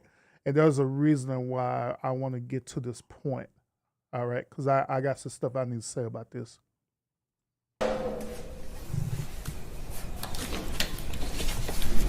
Good afternoon. My name is Kayla Hayes. I am the mother of Karmelo Anthony. 3 years ago, my family moved to North Texas searching for a better life. Like so many other families, we wanted to give our children the future we did not have. My husband works hard every single day to provide for us, to make sure we're in the best financial position possible. Once again, they sitting up here writing out these goddamn these scripts. Writing out these darn scripts. Instead of just speaking from the heart. As a stay-at-home mom, I made it my life's mission to ensure our children are loved, nurtured, and supported every step of the way. In wake of this tragic incident, our family has been under attack. Whatever you think what happened between Karmelo and the Metcalf boys, my 3 younger children, my husband, and I didn't do anything to deserve to be threatened, harassed, and lied about. The lies and false accusations that have been said about us, especially over the past week, has been overwhelming. The lies and their amplification put my family in danger, as well as everyone in our community, everyone involved in the investigation, from the police, the attorneys, and the court staff. Our address and my husband's previous employer's address has been put on all social media platforms. My husband had to take a leave of absence because he's afraid what may happen to our family. His mental health is deteriorating day by day. We have endured death threats. My 13-year-old daughter is afraid to sleep in her own bedroom because she's fearful of what may happen to her. And let me be clear, the claims that were used about the public donation to buy a home or anything else are completely false. See, this is the reason why I'm really being adamant about this whole scripted speeching, all right? Because now she done allow herself to get emotional during the speech, and now it don't sound as authentic anymore. It sounds very rehearsed, sounds very scripted. Now, if she didn't have this script and she was speaking from her heart, then it would have landed totally different, what people would be able to pull from that and gravitate through her emotions behind that. You know what I'm saying? But that does me. We have not received a single dime from the Give, Send, Go fundraiser. And the co-founder has stated that clearly. In the reality, we were just notified yesterday that we could begin to withdraw funds. And it still takes several days to receive those funds once a request is made. I don't know why we are being targeted and discriminated against before a fair trial. Our son deserves the same rights under the law that everyone is afforded to. He's been raised in a 2-parent home with structure, stability, love, and we put God first in everything that we do. We believe in the Constitution, we believe in the laws of this state, but those laws must apply to all of us, not just some of us. To be clear, we will not speak publicly about specific details of what happened under the tent on that rainy and awful day. There's an active investigation that everyone involved wants to be full and fair. We believe in legal process, and that is where the truth will come out. To the family who experienced the loss, my heart truly goes out to you. To those who have supported my family, thank you from the... I'm gonna say this, y'all. When she said that her heart truly goes out to the Metcalf family, to me, that is not no apology at all. That's bullshit. That's not an apology at all. It's not. It's not. Because they believe with everything in them that their son is innocent.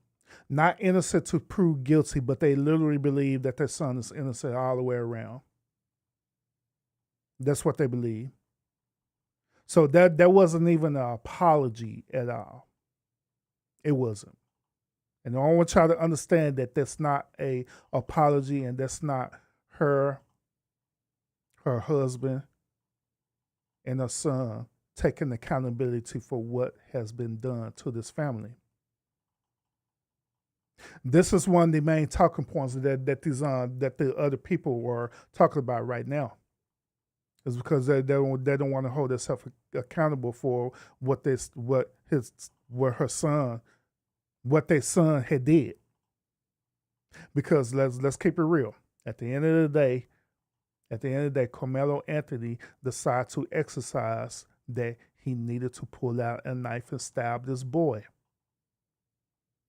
Let's keep it real for what it is. Bottom of our hearts, we ask for your continued support, patience, and prayers as we navigate this difficult process. Thank you. One huge thing that I want to share with y'all, right? And y'all know I'm finna ready to go here with this for real. Y'all know I'm finna go here. One huge thing that I want to share with y'all is this. Y'all know that throughout my my podcast, right? I've been talking a lot about feminism. I've been talking a lot about the modern day woman and all kind of stuff, right? Do y'all know in this situation, do y'all know that this particular moment is the textbook example of what I call a partnership, right? Now, notice why I say what I call a partnership. Now, y'all would look at partnership and y'all be thinking that, oh man, yeah, partnership, that's a great thing. No. That's bullshit. Those of y'all who follow my channel, y'all know that I'm against when people call their relationship partnerships. This is a textbook example of the partnership narrative that I'm totally against. The reason why is because of this. Instead of the husband being a man and taking on the leadership role and to be the spokesperson of the family because it was his son who decided to make the decision to do what he did, right? Instead of him doing that, guess what he did? He decided to simply help out and allow his wife to take on the leadership role of the family. This is what this whole partnership thing is. It's about equality that's convenient. Once again, it's about equality that is convenient. It's about the man literally being in a submissive role towards the woman, where he can't even stand up and be an actual man and be that anchor for his family. Modern day feminism teaches this, especially dealing with situations like this. If there's a woman involved in any type of this situation, they would encourage that it is better for the woman to speak than a man. The reason why is because of this, because they know that deep down inside, due to feminism, that they want that woman to be in a position of power. Let's call it for what it is. That's why this dude is simping out. That's why this dude bettering out as well too. He's not taking on his leadership role as being a man. I totally disagree with her during this whole entire speech. As you can see, she botched the whole entire speech because she got emotional. She couldn't even read through the script because she got emotional. And here's another thing too, just to solidify my point about this. Notice that when we was reviewing earlier, right, guess who was the one representative speaking for the family first? With the Metcalf family? The father. Guess who spoke afterwards? The mother and the son. But when it's dealing with, I hate to say this, when it's dealing with us black people, right, nuclear family household is so distorted now. It's so filled with feminism. It's so filled with the LGBTQ narrative that is unbelievable. It is a crying shame that us as black people, we are the condition that we are right now. So much so that even when you're in a two-parent household, right, it still seems as though it's this dude in a single-parent household. Because the father is not in his divine role.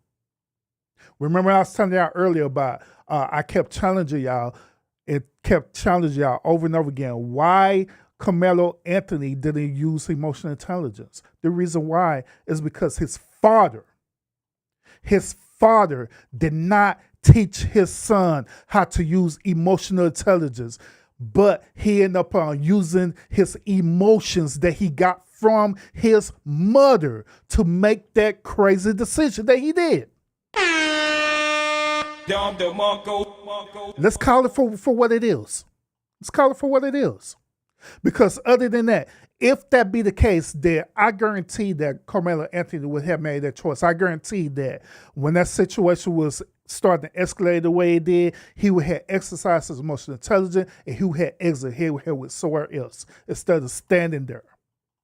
Standing his ground for something that didn't mean for him to stand his ground to begin with in the first place. And that is facts. Let's call it for what it is.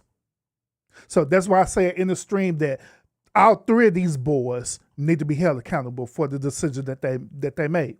All three of them. There's no victims here. There's no victims at all, period. There's not. Now, on this last part of this show, remember I was talking to y'all about Dominique Alexander, right? I was telling y'all about how they literally turned this thing into a race war, right? The final part of the show, I want to share with y'all what's going on in the situation where how they're literally turning this whole entire thing into a race war. A couple of well, actually, this past weekend, the KKK, you might as well call them that, KKK Proud Boys, whatever you want to call them, right? They end up having one protest out there in Frisco, right? I honestly wanted to go to that protest, but I ended up getting caught up with someone on the important business, so I didn't get the chance to go out there. But I literally did wanted to go out there to give y'all that content for real. You know what I'm saying? But however, I do have the video of that protest, all right? So I want y'all to consider this protest as that previously happened, right? I want y'all to view this. I want to get y'all perspective on this as well, too, about this whole race thing, how they literally is now weaponizing this thing and making it into a whole situation that what it needs to be, all right? So let's go ahead and review this content.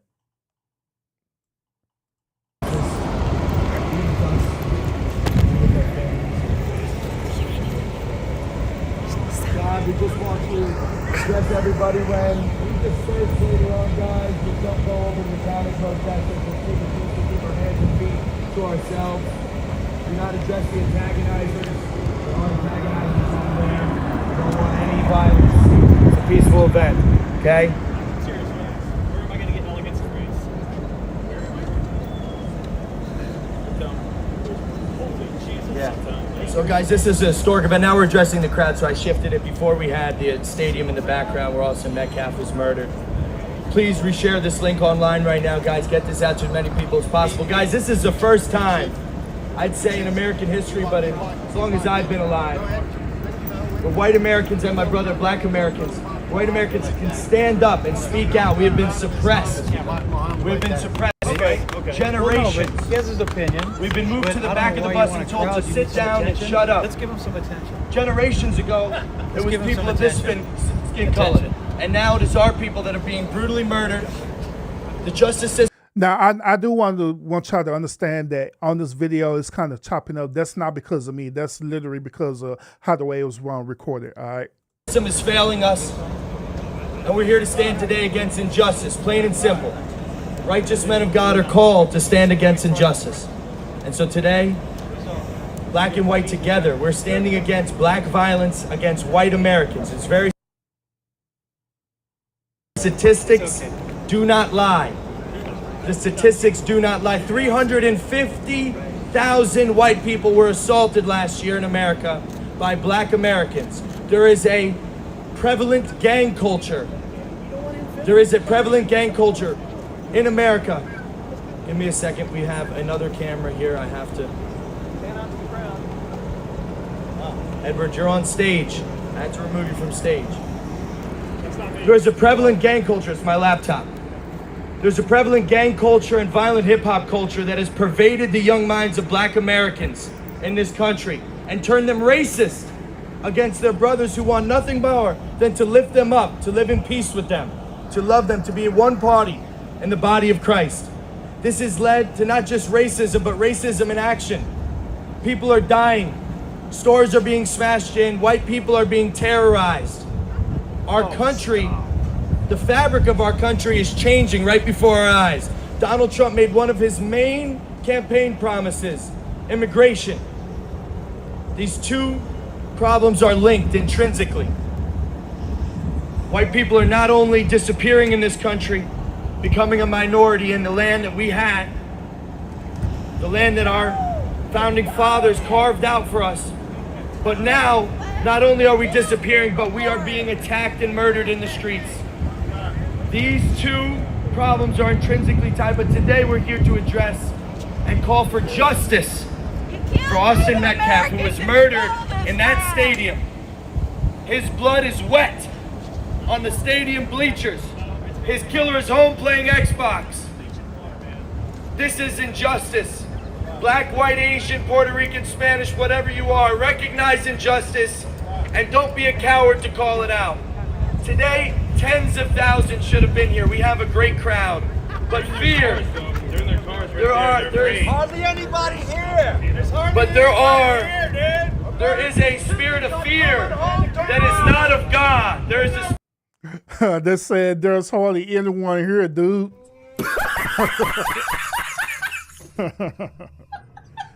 But I want y'all to consider this well too. Don't this kind of sound familiar? Once again, do this sound familiar? Do this sound like similarly to what Black Lives Matter was doing when they were saying justice of George Floyd and all the rest of these individuals and stuff, where they staged these protests and stuff, right? Don't this sound familiar? The spirit of fear that is not of God that has pervaded our culture. We are fearful to walk on the streets. We're fearful to assemble. Yeah, they're literally right there in their cars. They're afraid to stand here because those assholes get them fired from their jobs. That's the reason why. Another reason we're at this protest today. Another reason we're at this protest today. So when you tell me that white people are not the main victim of racism, that white people are not oppressed, not being put down, then tell me why bullies and they're the racists. Another reason why we're here today and why we're not going to stop. We're going to keep pushing this issue. There's nothing you can do to. All right, so the guy in the cowboy hat, this is he's going to be very important with this, and we're going to talk about that why in a little bit. Okay. Stop us. Doesn't matter what you can. Doesn't matter what you call us. Doesn't matter if you try to stop us. Nothing you can do to stop us, because this has been an issue for my entire life with my white family members and my white friends, where they've been put down, they've been treated like trash just because they're white. And there's so many people say, oh, it's not true, it's not true. It is true. I see it day after day, month after month, year after year, and I'm tired of the anti-white racism. I'm tired of the anti-white hate. I'm tired of the anti-white violence. I will stand on top of a damn bus and scream that we are going to end this shit right now. That's my brother Philip Anderson. Philip Anderson is a January 6th patriot and hero that stood shoulder to shoulder with me at the Capitol. Here we are again, 90 days after getting pardoned. 90 days standing again. Those who are fearful in the audience and in the crowd to stand. I did 4 years and 6 days incarcerated, mostly in the DC Gulag. I was never offered bond. I applied 3 times. I have no criminal record. I put millions of dollars in property and cash up. There is a man with just 20 knife who is home right now, who is murdered, a member of this community in Frisco, Texas. For 2 weeks, his blood has been on those bleachers, and nobody has stood up in support of him. Nobody has stood up in support of him. So we had to come in from Florida. We had to come in, Philip's from Texas. There's not been a protest, there's not been a staged event. So all right, so let me go ahead and speed this up a little bit, all right? Are crushing and killing people. White Americans are living. Did you just get pepper spray? Hey, please, this woman right here in the mask, she made someone. Please get rid of her. He was getting her fucking face. She got assaulted. You don't need to be here. The counter protesting, you're not supposed to be in the area. She got assaulted. She got assaulted on video. You're not supposed to be here. You know you're not supposed to be here. You know you're not supposed to be here. A black man is telling you, you are not supposed to be here. You're not invited to this event. He You are threatened me. here to try to disrupt. It's time for you to get all out of here. Oh my God. Give us some water, some milk, let us get out right here. Get your fucking hands Back off up. me, bitch. Back up.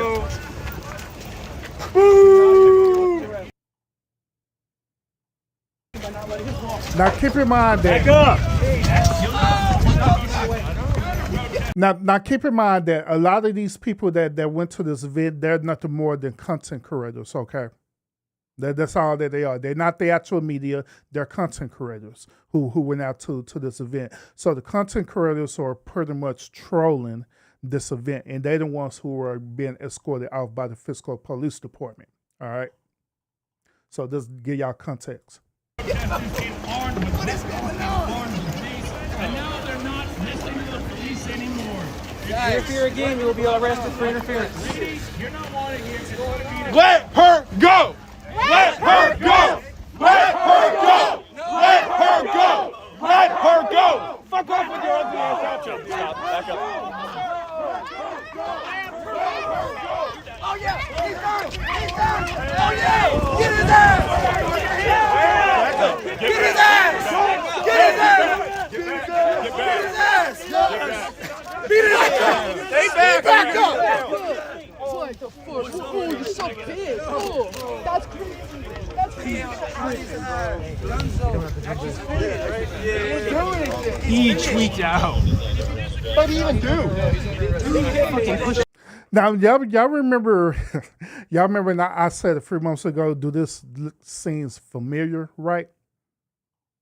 And I mentioned about Black Lives Matters, right? See, there's always a method to the madness why I ask these questions. Now, the reason why I said, does this situation look familiar, is because of this. During the whole Black Lives Matter protest, a lot of people gave me pushback on this. A lot of people told me I was a sellout on this and everything, but I was just speaking the truth behind it.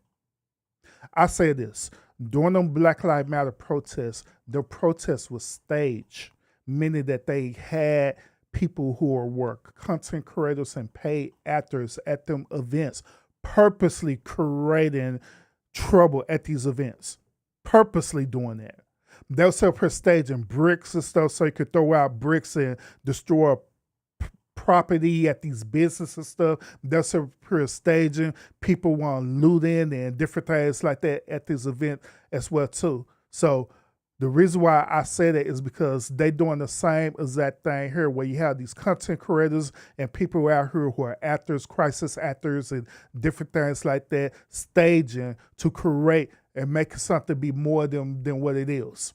Okay, that's why I brought that up to y'all attention, to let y'all know that's what's going on. Even this situation where they literally sit up here making this more than what it need to be. And the crazy part about it is that it's not a whole lot of people there. So they had to make a choice. They had to either go ahead and do their job and troll and stage this, or to leave. They decided to go ahead and do their job.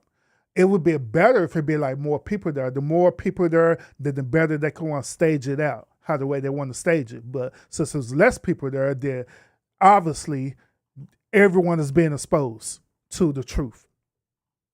Push it back. Crazy. You heard him. Back up.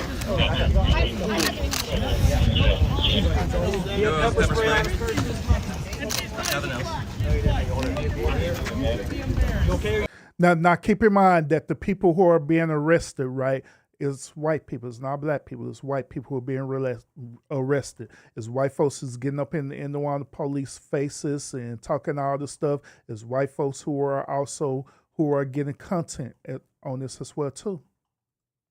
Okay, are you hurt? Somebody give me that, man. That was super cool with you guys. Sit up. I know the fuck you're not talking right now. What's up, pocket, my man? Oh man, we squished your crackers. No, you're fucked. Why'd you do that? I accidentally stepped on man, it didn't feel like an accident. You about tripped me. I have no idea if I was playing. I saw the mace Right, with my keep your leg eyes, up, but okay? you think I Put it onto your butt. I can't tell. We're gonna stand you up, okay? All right. 1, 2, 3, up. Hey, my camera went down somewhere. He's grabbing it, but he didn't. This spray was coming out. It's all fine. Plus, I was spitting the You okay? You hurt? Did you see where the original arrestee went? All right, hey, we gotta get more people there. They're going over there. Oh.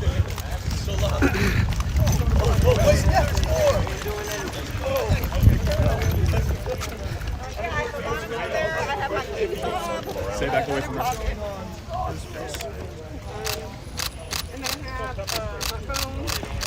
I'm here to listen. Okay, you can hear. You don't need to hear anything they're saying to her. I'm here with you. Are you okay? Ladies and gentlemen,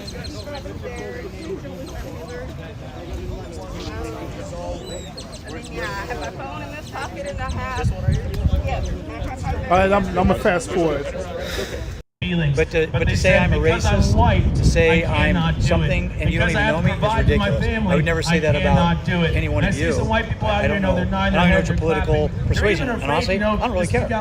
You have the right, and they died, so you could vote, you could vote, you could vote, and even actually crazy woman voted, right? But she just went about it the wrong way. Because right now we're kind of like at 0%. That's the guy. Or maybe like 5% on that pushback against the anti-white racism. People are afraid to push back on it for fear of, getting attacked, getting called racist. But here's the thing, guys, we're stronger together. We stand together. White people and black people who support their white brothers and sisters, and also Hispanic Americans and Asian Americans. We all stand together with our white brothers and sisters and say, no, you're not going to treat our friends and family like this just because they're white. And if we push back hard together, then it will not go like that any longer. Yeah, there's going to be, people are going to have a little bit of pain. Some white people are going to take some hits. Some black people like me who stand together with white people, we're going to take a little bit of heat. We're going to take some heat, and that's all right. That's that good heat. That's that righteous heat. That's that I'm doing the right thing. The Lord is watching me heat. That's that the devil can come for me, but he can never take my soul. That's that type of heat right there. And that's why I'm proud to be here today. This is honestly the best protest I've ever been to because of what we're standing up here today, what we're standing up for. There's nothing more important than standing up for my family members and standing up for my friends. There's nothing more important than that. And that's why I will not back down for any reason. Doesn't matter what you call me, doesn't matter what you try to say about me. We must lift up our brothers. We must stand beside them. I just want to see that. Black people go back to the way it was before because black people were in a really good place before. I'm not talking about really stuff. I'm talking about things that but where you have black people that genuinely hate white people. Even though those white people have literally done nothing to them. You can't hate the people of today for what was done many, many years ago, hundreds of years ago, or even 70 or 80 years ago. You can't hate people today for what other people did to your ancestors. If we all behaved that way, we all would be dead because we all would kill each other. That's why that's a poisonous ideology to have. Look to the man next to you, and that man is willing to stand with you. He's willing to treat you with kindness and respect and dignity. And that man is your brother, he's your friend, he's your family. It doesn't matter what his skin color is, it matters the content of his character.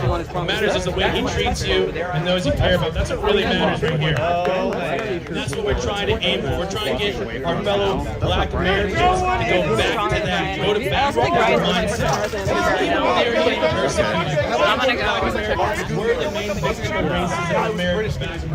Now, once again, I'm sharing with y'all this last part of this content is because this is dealing with the whole race divide in this situation. Now, I want y'all to just consider this. I want y'all to consider by them doing this protesting and stuff, right? Is it helping the situation out?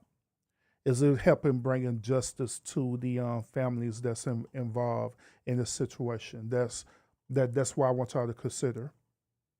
Not only that, I want y'all to also consider past protests as well too, with both of these said organizations, with Black Lives Matters and this organization as well too. Do you believe by them protesting it helped out the situation, or it didn't have no effect? It was just a waste of time. I'm gonna be honest with y'all. To me, I believe that these protesters are just for publicity stunt. I believe that these protesters are just solely just for clout and content. It does not help the situation out at all, period. It don't. It never have, and it never will. Once again, it never have, and it never will. There's no benefit behind, doing these particular type of protests that they're doing right now, where they literally making it be about race. Now, I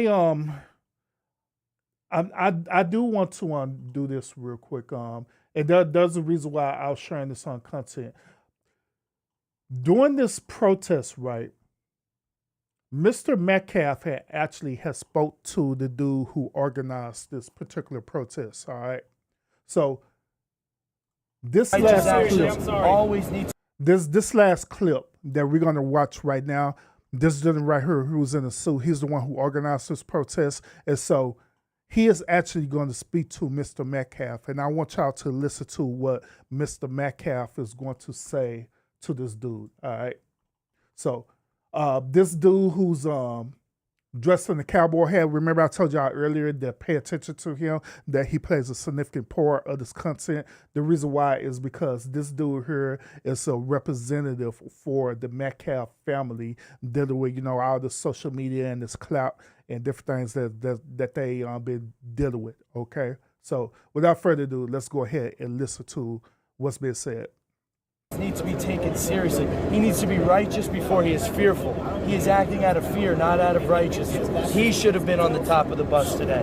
He should have been standing shoulder to shoulder with me. Are you a father? No, I am not. I'm a father. Amen. I'm a father. As a father, there is this thing called grief. So let me tell you what's going on in his house. He's getting swatted. His only other son. Who is swatting him? Well, Which that's community? The thing. No, we don't know the community, but it's happening. That's on the police to find. Secondly, he has a son who's a twin, who his son died in his arms. So that means he needs to navigate that. Then his son, who's his only son, is getting death threats. So as a father, his hands is full. So the last thing he wants to be tied to is having this complex of race. So yes, violence is bad. Young black men are getting killed every day by young black men across this country. Yes, but I'm not a member of that community. I'm a member of my community. My community is being victimized by the community of violent black, but here's the problem. But here's the problem. Degenerates. When you stand up in the name of God, there's one body. Amen. And if you're not a part of that body, I can read statistics. So I'm also a pragmatic human being. So I understand when there's a problem, it needs to be addressed head on. If you tiptoe around a problem, that's how you get to the end result. So your biggest concern is the loss of white life by black people? No, that's not my concern. I have concern. The concern is a repeating pattern. It doesn't stop. It just keeps going on and on and on and on. And we just can't ignore it any longer. If it stops, we're good. So let me answer that question. Do you believe more white people are killed by white people or by black people? Listen, by strangers, it's 2 to 1.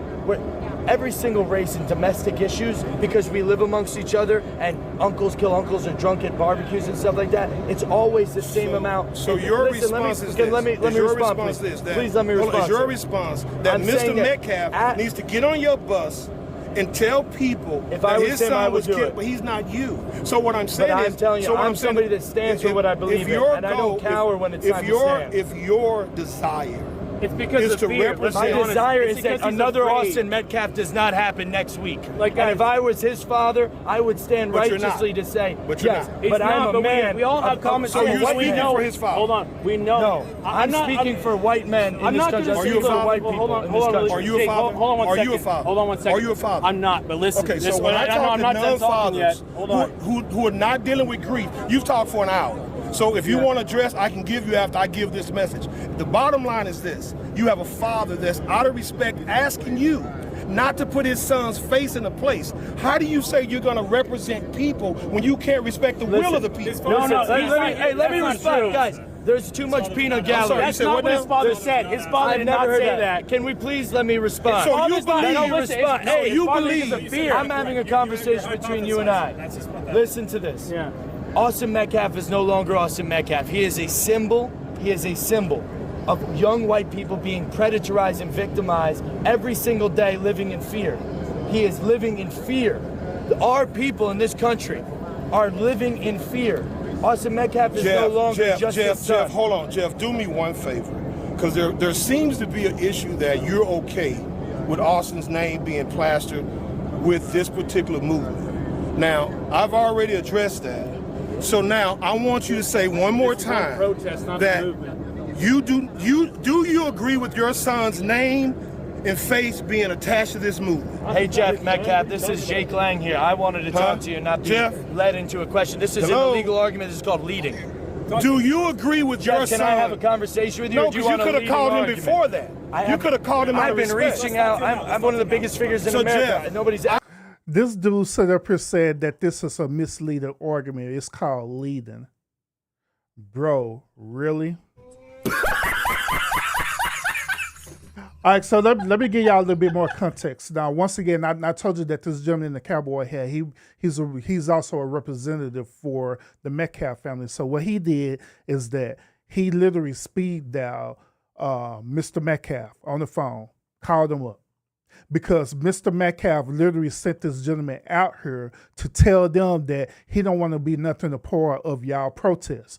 He don't want to have a son image on it and nothing like that, because that is not what he's representative. You know what I'm saying? So the dude who organized the protest, Jeff, I'm sorry, not Jeff, but whatever his name is, right? Jake, his name is Jake Lang. So he set up here saying that, well, hold on. I was trying to reach out to him. That's misleading against the argument. No, y'all need to hear what this dude got to say. So let's hear what Mr. Metcalf got to say about this. I've given you a message. I've given you your message, and here's the response. All family members, everybody I can find. I've given you your message, and here's the response. You've not given my message. You've given your message. What he said was this. What he said was this. He said that you, as a father, should be on the bus with him, delivering the message that he's delivering. Unfortunately, he's not a father, and the gentleman with him is not a father. Maybe they don't understand what loss is. But at the end of the day, I've given your message, and they thought that it wasn't your message. Let me have 1 minute of my message to Jeff Metcalf. Call him. Okay, what's his number? He's on the phone right now. So Jeff, do you, huh? This is not a good faith discussion. Okay, hold on. Here's Jeff. Hold on. That says not a good faith discussion. Go ahead. Go ahead, Jake. Hey, Jeff, it's Jake Lang here. Jeff, first of all, my entire heart rests in your hands. I would be in my position, not even as somebody even knew your son, but somebody that shares the same understanding. I grew up as a 17-year-old young white man too, and I grew up in fear of my life around black people because they were killing and robbing people around me all the time. And I don't understand, as I was a father, you could sit idly by and not condemn the culture that killed your son. There is an epidemic problem in this country, and your voice could be one of the loudest voices in this country, but you have chosen to recoil out of fear and continue the suppression. Why will you not stand with me and with the rest of the people? We're not calling for racial divide. We're not calling for hatred. We're saying 350,000 attacks on white people by black people a year in this country is wrong. Why can't you stand that and say with that? Maybe you can. Would you be willing to stand by me in a press conference or in an individual interview and talk about this issue that is larger than Austin at this point? God rest the beautiful young man's soul that would have been one of our strongest voices if he was still alive today. Yes, I am, sir. Okay, my turn to speak. You are part of the fucking problem, my friend. You're trying to create more race divide than bridging the gap. I do not condone anything you do. You do not have any fucking... That's called white guilt. No, let it talk. My son, let me finish. I gave you your time. You take my son's face off your website. I am not associated with you. You're creating more Austin Metcalfs with your weakness, sir. Thanks. You are creating more Austin Metcalfs Black with your man weakness. Here, you are being weak. I gotta be honest with you about that, sir. You're being weak. Condemn your son's killer and the culture that caused it. Hey, Jeff. That's the problem. You've been submitted. Hold on, hey, Jeff. You've been submitted. I'll handle it from here. You've been submitted, sir. You're not going to make us back down. If we were all of your nature, guys, listen. you're not going to say what a weak man. Do you know who you're talking to? You don't, do you? I'm talking to a black man. You don't. No, you're not. Okay. You sit here, you talk about Trump. But I am. You're not Google my name and Trump.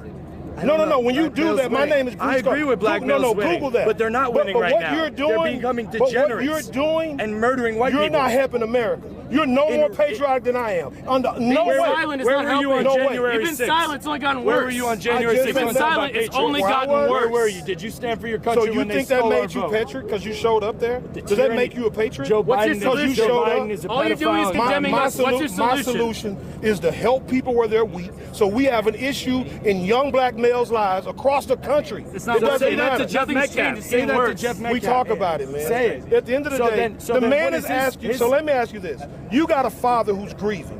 And your response is he's weak. My father is celebrating my strength right now. You have no idea. You'll never win the Senate. And what I'll do, I'll come to Florida and run for Senate and run as a Republican, and I'll kick your butt. No, you lose, bro. You need 2 years of presidency in Florida. Because this behavior is why we're in the situation where we are. No. We get these. Is that what it is? Okay.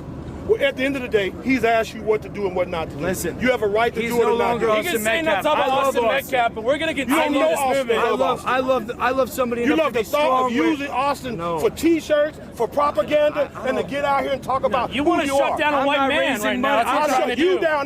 No, you're not shutting me down. I'm not raising money like Carmelo because I got Anthony. family. I'm not raising money like Carmelo down anymore. No, bro, you stop. You came here to try to shut him down. No, I came here to give him a message from a father. And listen, but I realized that's not his deal. Let's be honest. You're a black man. You're trying to shut him down. I'm an American. First. No, man. You don't I'm an American. No, I am. I'm an American. I am. That's You're not. That's why I'm here. You want to silence him. No. You want to I'm shame an American that I've seen it happen over and over. It's not foolishness. You've done nothing. You have not worked on anything. It's not changed nothing. We're here to try something different to stop this. So what's the difference? The difference is we're actually coming out here with courage. Saying what? And you just want to silence people. No. Saying that white people cannot be put down anymore. I listened to you. I listened to you for 2 hours. Yeah. It wasn't substantive. And you were raging. You had more people paying attention to the What's substantive then? One dead, the 17. Another one who's in jail. He's a murderer. And how often it happens all the time. Who's been He's charged? We tried your way. It happens again and again and again and again and again. It doesn't stop. Hold on. At the other day is this. You probably bought that hat for me. Those flags, I probably sold you those flags. You're not a trumper, brother. You're not a trumper. I understand what being a Make America Great Again patriot means. And it means addressing. What does it mean? It means addressing issues without being a pussyfoot around it.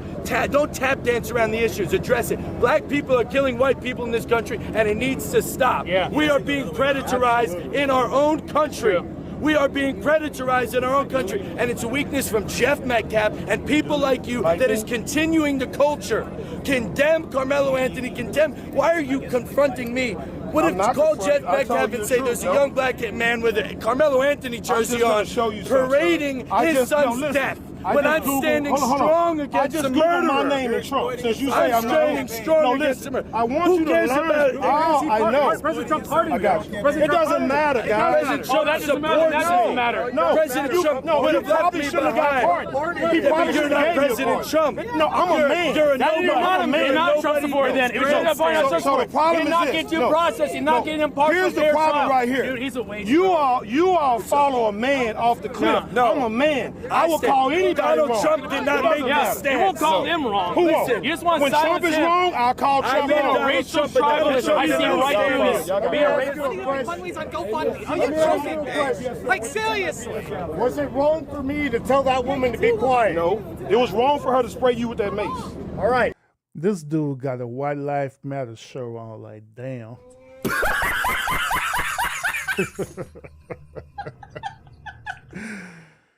Oh, Lord Jesus. So me standing up for what I believe I'm good. And getting sprayed for it. And that she's wrong, so hopefully you press charges and she's prosecuted. So was Donald Trump wrong for pardoning me in the January 6th? I don't know your role. But if you're wrong, I had the most violent charges of all the January 6th. They were calling out black people for doing bad things. So you don't That's why agree you're with being a wrong, man. 1776 That's why you're patriot and mad. fighting for Because your they called out black country? people for Would you doing wrong. believe the founding fathers are right to the founding go fathers against were right tyranny? on some things and they were wrong on some I'm things. talking about tyranny. Were they right against standing against tyranny? No, Are we right against standing your against black rationale is violence? It tyranny. is tyranny. We are living in tyranny. It is the same if tyranny. Your concerns about black It is the violence, same tyranny. If your concerns about black violence, why And are you not racism talking against what's going white on in people. Atlanta? Why are you not talking about what's going on in Philadelphia? Why are you not talking about what's going on in Listen, I'm Memphis? talking about Because we're black here violence today. against We're here white today. Americans. That's the reason why. Look, Yes, sir. you want to Yes, talk sir. about cities. Detroit is one of the most unlivable cities in America. Yep. Up until the 1950s, Detroit was called the Paris of the West. Okay. Why is that? Why is that no longer the case? Because Let it me is tell you why. unlivable due to black crime. Dude, I'm slow. I'm slow. I just now recognize it. Every minute you say that that's not an issue. You Big community that I Saying white represent. people are I being also targeted. represent other communities. What are you being Republicans. disingenuous? We're trying to shut him down. That's We're trying to shut him down. Hey, Yes, you are. You're trying to shame him. You are a black You're man. running I off. agree I with see it. you are a black man. No matter He you put a gets to do cowboy what he hat wants. on Let him. and Get say him you're to coming say that. you said You're- you are is that still a even member of see the your event? community. Let me ask you You're something. mad. can't No, change that. hold on. You're Because he's calling out black people for doing No, wrong. Yes, I you don't are. care, son. You care. That's why you're here right now. That's why I you call came out here. black people We're not every stupid. day. We see what you're doing. One question. We see what you're doing. Should Carmelo Anthony? I know you don't have white family members like I do, but I'm tired of it. You'd be surprised. Oh, really? Carmelo, I don't think should you'd be here Carmelo today. not have any You don't injuries think it's on a my problem indictment? that there's been Why was I left? $500,000 raised for Carmelo Anthony because he killed a white So I man? have two problems. What's your issue? I have two problems. Yeah. So no, hold on. if Carmelo Anthony was your hold neighbor, on. would you allow your children to go play with him right now? Carmelo's answer, neighbor. He's home on bond. Would you send your children over to go play Xbox with him right now? I don't know the kid. Exactly, because he doesn't. You don't he know? isn't your Oh, neighbor. wow. Okay. Hold on. I know what you were here today. Why? You're just mad that he's calling out the problem of black people killing white people. Yes, that's exactly what I think. You don't see You're That's why I for think black you came males here to winning. start How some about for shit. black males murdering? Are you against that? 100%. I think that Okay, I so think why Austin Carmelo was a, Anthony? Why was is a he black given the kid. opportunity to kill the next person that says, "Hey, can you get maybe move over a couple inches"? I'm He's a saying threat to he the white clearly paper murdered boy someone. that's He going to didn't say jump he off the stabbed him. He should paper not get tomorrow out on morning. bail. He's a danger to the community. Guys, If I killed your son, if I killed your son, would you want me out on the streets right You now? kind of agree I with me? kind of agree with you on Let the me bond. say this. The issue is hold on. I kind of agree with you on the bond, but come no, on, hold brother. on. Murderers He don't getting want you to done. be a man. Hold He on. wants you to That's fall not in what line. I'm No. saying. That's not saying what I'm righteous. saying. No, What I'm silence saying, it. what I'm You're telling saying the truth. is that you're being silent about the issue of black crime. You're Exactly. saying, oh, what about Yes, you Detroit? What are. about St. Guys, Louis? Those cities you're are racial unlivable. tribalists. Those cities are unlivable, not because of Indians, So you just not said I'm because of being Chinese. silent. I I'll think tell you what are. I'm doing I since think you don't you're know running me. cover for Since black you don't crime. know me. You're running cover for So black since crime. you don't know me, Google my name, I Bruce don't Carter, care. black I on could- black crime. I could Hold on. Google his and name. Doesn't matter. I'm holding a meeting this Tuesday Okay. where I've called on the mayor, the city manager, Dallas County, and DISD. Do something real you and have a say, problem. get that man back in jail. If you're going to hold a He meeting. doesn't need to be in jail, son. Okay, so then put your kids over. Let's schedule a play date. Your father. Let's schedule a play date. He's not a danger to the So community. here's the problem. Let's schedule a play What is date. your name? My name is Bruce Carter. Let's schedule a play date. So here's the Carmelo problem. Anthony and little baby Bruce. Yeah, I gotta Anthony, go. little baby I gotta Bruce. go. Play. All right, so you asked the question why they insult the dad. The reason why they insult the dad is because he had got on the phone call that told him that he do not want them to be representing his son for their cause. The moment when he said that, they said that he said up here is what they call it, whitewashing or whatever the hell they said, or he was brainwashed or some crazy thing that they said, right? And then right after that, they said that Jeff was part of the problem. So that's why they sit up here doing all the insults to the father. So here's the thing. The reason why I shared this final part of this content to y'all is this. There is a absolute divide that is happening right now in this country in America. I'm also one of them individuals where when it comes down to it, by me being American, I'm one of them type of individuals where I'm honestly American first. Then when it comes to the race of my people, then the rest of my people come second. You know what I'm saying? That's not because I'm whitewashed. That's not because I'm afraid of black people or anything like that. But I believe that we have a duty in this land to protect this land Now, we could sit up here and talk about history, how the way the land became the way it is. We could just go through there, whatever, you know what I'm saying? But at the end of the day, we all are Americans, period. We really are. We're not going to move forward past this race issue if we still participate in all this propaganda. We're never going to move forward with this. The mentality is going to continue to be the same. The behavior is going to continue to be the same as well, too. If we finally just decide to say, you know what, enough is enough with all this unnecessary racism, especially for a case like this. At the end of the day, this case didn't have nothing to do with the color of the skin. Once again, this case that's happening right now don't have nothing to do with the color of the skin. But however, this case has everything to do with 3 young teenage boys who made a horrible decision. They made a horrible decision, and their decision caused a rippling effect where it started off as a little small spark and it turned into a wildfire. Similar to what happened in California. Y'all remember earlier during the year when California had that extreme wildfire, right? Where the combination of a little spark, right? The combination of a little spark and the push of the wind caused the wildfire to tear up half of California. This situation is no different, where this little spark with a little push of the wind caused this situation to turn into a wildfire, an unnecessary wildfire. I believe that us as parents, we have to teach our children the importance of decision making. We have to teach our children also the importance of using emotional intelligence in tough, critical situations. These boys did not use emotional intelligence at all in a situation. The Metcalf brothers decided that to their best interest, it was for them to literally be security and police towards what's his name, Karmelo Anthony, instead of them just de-escalating the situation and go and get a grown adult, or hell, even get to the police. They decided that they wanted to take matters to their own hands. Same thing with Karmelo Anthony. Instead of him using emotional intelligence, de-escalate the situation, just leave because he seen that they was being hostile, he decided to stand his ground and escalate the situation even further, which led to him pulling out a weapon, stabbing Austin, and Austin ended up losing his life, all because of a unemotional, intelligent decision. All of this could have been prevented, all of it. But now a family had lost their son, and now another family is probably going to be losing their son as well too, all because of a decision.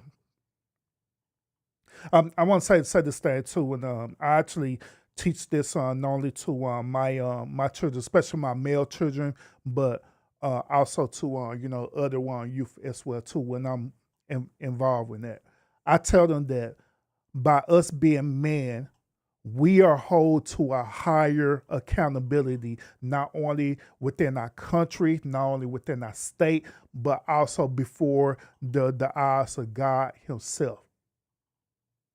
We're held to a higher accountability. That's why it's critical for us to be in our divine place as men, where we carry the torch and we're showing people that we know how to use emotional intelligence.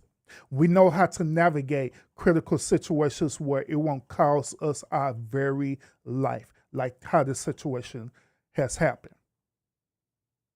Now, those of y'all who feel like that this situation is race-related and different things like that, I want to say that it's better for you to get off of that race-baiting train and to seek out the truth than for you to be a part of that. Because the moment when you be a part of that, then guess what? You're part of the problem. You're part of the problem. It's time for us to want to come up with solutions, y'all. It's time for us to stop this once and for all.